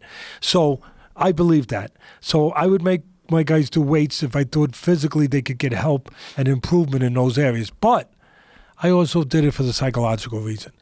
I felt that it's all psychological battle. It's 75% psychological, mental. And you have to do anything you can to help the fighter in that area. Anything. Grab anything if there's something floating over your head, I'll grab it. Anything. And the mental part, if you make him feel stronger, he'll be stronger. If that's something that just gives him a little iota more of confidence and belief. Now listen, here's the catch-22. Maybe you don't want the guy fighting inside. Maybe his style, his makeup is to fight. I get you, because if there's smart guys out there listening, I'm sure there are, they're going to think that before I said it. Yeah, I still want him to feel stronger, okay? I'm not gonna make a guy that should box like Pernell Whitaker or should box like Muhammad Ali. I'm not gonna let him make him fight like Jake LaMotta. I'm okay with that, but I want him to feel stronger. I want him to. So what kind of weightlifting would you have him do? Because do you have a background in lifting weights yourself? No. No, other than I played football, so I was around it, and I've been around gyms my whole life, and fitness people all my whole life. So I understand the plyometrics. I understood all the advancements, all the new stuff that came out, the bands, hey, listen, you got to remember, there was a guy named Charles Atlas that started with resistance training. Mm-hmm. He was somebody kicked sand in his face. And those comic book ads, yeah. Right? And I don't know if he was related or not, but he did isometrics. I believed in isometrics. I did isometrics for the whole camp with Michael Morrow for the Holyfield fight, believe it or not. Really? Yeah. I used to put my hand here, and I used to make him push against my hand both ways. Then I would make him push. I would design all kinds of different exercises and ways to do it where I just gave him resistance with my own body. Sometimes push against my shoulder, right. Move me, and be careful the joints you won't strain in the joint, right. All common sense stuff. Yeah. But so this is something that you thought of yourself. You were trying to figure out how to do it, and then you just implemented it. Yeah. This is something that Michael Moore, man, when he was a light heavyweight, was a murderous puncher. Murderous. Boy, oh boy. Woo! He was dangerous. He was so scary, but it seemed like the weight cut was too brutal. Yeah, it was brutal, and he was a terrifying light heavyweight. Yeah, he was. People forgot about him. They forgot about him as a light heavyweight. He knocked everyone out. Murdered people. I don't think he went the distance with anybody. He was murdering people. Yeah, he was really something. Yeah. And first Southpaw heavyweight champ of all time. First. Is that true? Yeah. Wow. Yeah. Wow. Yeah. Better be true. I've been saying it. I'm sure it is. I didn't know. Yeah, no, he was. I've met him a few times. Good person. Very good guy. Yeah, he's like all of us. We get lost and we get confused, all of us. But he's a good, you're good or you're not good, right? Yeah. He's, you want to hear a crazy thing? Some people might, I hope they don't, whatever. I hope they don't take it the wrong way, but anyway, it's meant to be the good way. I have a friend, a very close friend. I hate politicians. I think they're phony. But I have one that's, he makes a living a politician, but he don't live as a politician. If that makes sense. Right. I know what you're saying. He's the former president of Staten Island. His name is Jimmy Allo. And he'll probably go crazy if he hears this. But anyway, it's okay. He's a little crazy anyway. That's why we get along. But he's a good man. And like my father was born to be a doctor, he was. His mother knew it. He was born to be, I don't know. I don't want to use the word politician. It seems like a dirty word. A leader. Yeah, a leader. A carer of people. All right? A public servant, maybe. Whatever. But anyway. So he's the borough president of Staten Island. And he really does things. And anyway, we're close. And he just gave us $94,000 for the foundation like a week ago. He does that. He finds the money and, he knows, all he says is the greatest compliment. He goes, I know where it's going. I know where it's going. And thank you, he says to me. I said, what do you thank me for? Thank you. I can't help these people without you. I get other help. We do fundraisers and we do things. We do a big dinner, 1,000 people a week before Thanksgiving, where we have people like Tony Dancer and Phil Simms and Bill Parcells used to come. He don't come no more. He don't leave Florida anymore. But Patrick Ewing, Dikembe Mutombo. We're blessed. We're blessed with Rosie Perez. She loves boxing. She loves boxing. Yeah, she loves. We're blessed. Brandon Marshall from the Giants last year.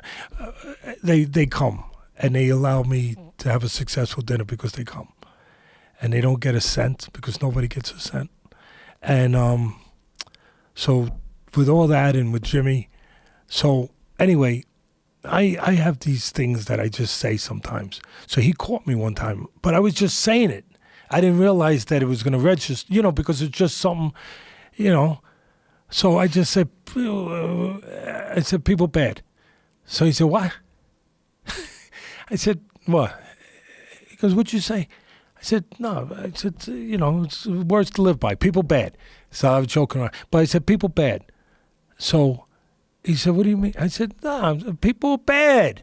He said, but you're in the business. I said, yeah, there's good people too. So anyway, about a month ago, 2 months ago, whatever, he comes up to me and he says, you're going to think I'm out of my mind. I said, well, no, I know it, but for what's the matter? He said, with your permission, I want to take a domain, which I barely know what that means, copyright the phrase people bad. And if I told you I wanted to start a business with you and me, and the proceeds, some of the proceeds will go to the foundation, we'll sell shirts, we'll do that, and you have these different sayings. So it'll start with people bad, resiliency good, people bad, forgiveness good, people bad, be better, people bad, parks good, people bad, redemption good, people bad, let's be better, whatever. Right, but the whole idea is to be unapologetic and to say, we got a problem. I don't know if you want to say we're at a tilting point, but we got a problem. Am I a social genius? No. Am I a saint? No. But I got kids. I care about what the world is, Maybe if I didn't have kids, I'd still care. And I have grandchildren now. I have 2 of them. They're beautiful. And you know what? There's a lot of bad people out there. I'm not apologizing about saying that. There's a lot of great people. There's more good people. But it's like drawing a battle line, a line of resistance, really, where I want to call people out on it. I want to remind us that we could be better. I want to remind us that people bad, selfishness worse. And I just want to he brought my attention to it because I used to use that phrase so frequently when I was mad. And he said, let's turn your mad into something better. Teddy, that's because I know what you stand for. I know that's why I give you what I give you. 22 years. So people are bad, but they're good. They're good. Let's remind people that we need to be good. Let's remind people. Let's call them on the crap. Let's freaking say, hey, we got to be better. We got to care about the right things. We got to stop getting caught up in our crap, and we got to be stronger. People bad, don't be weak, But in other words, we're using it to remind people that sometimes we're going in a bad direction. We are. Look at the world. Look at that. When I was flying here, I was reading the New York Post.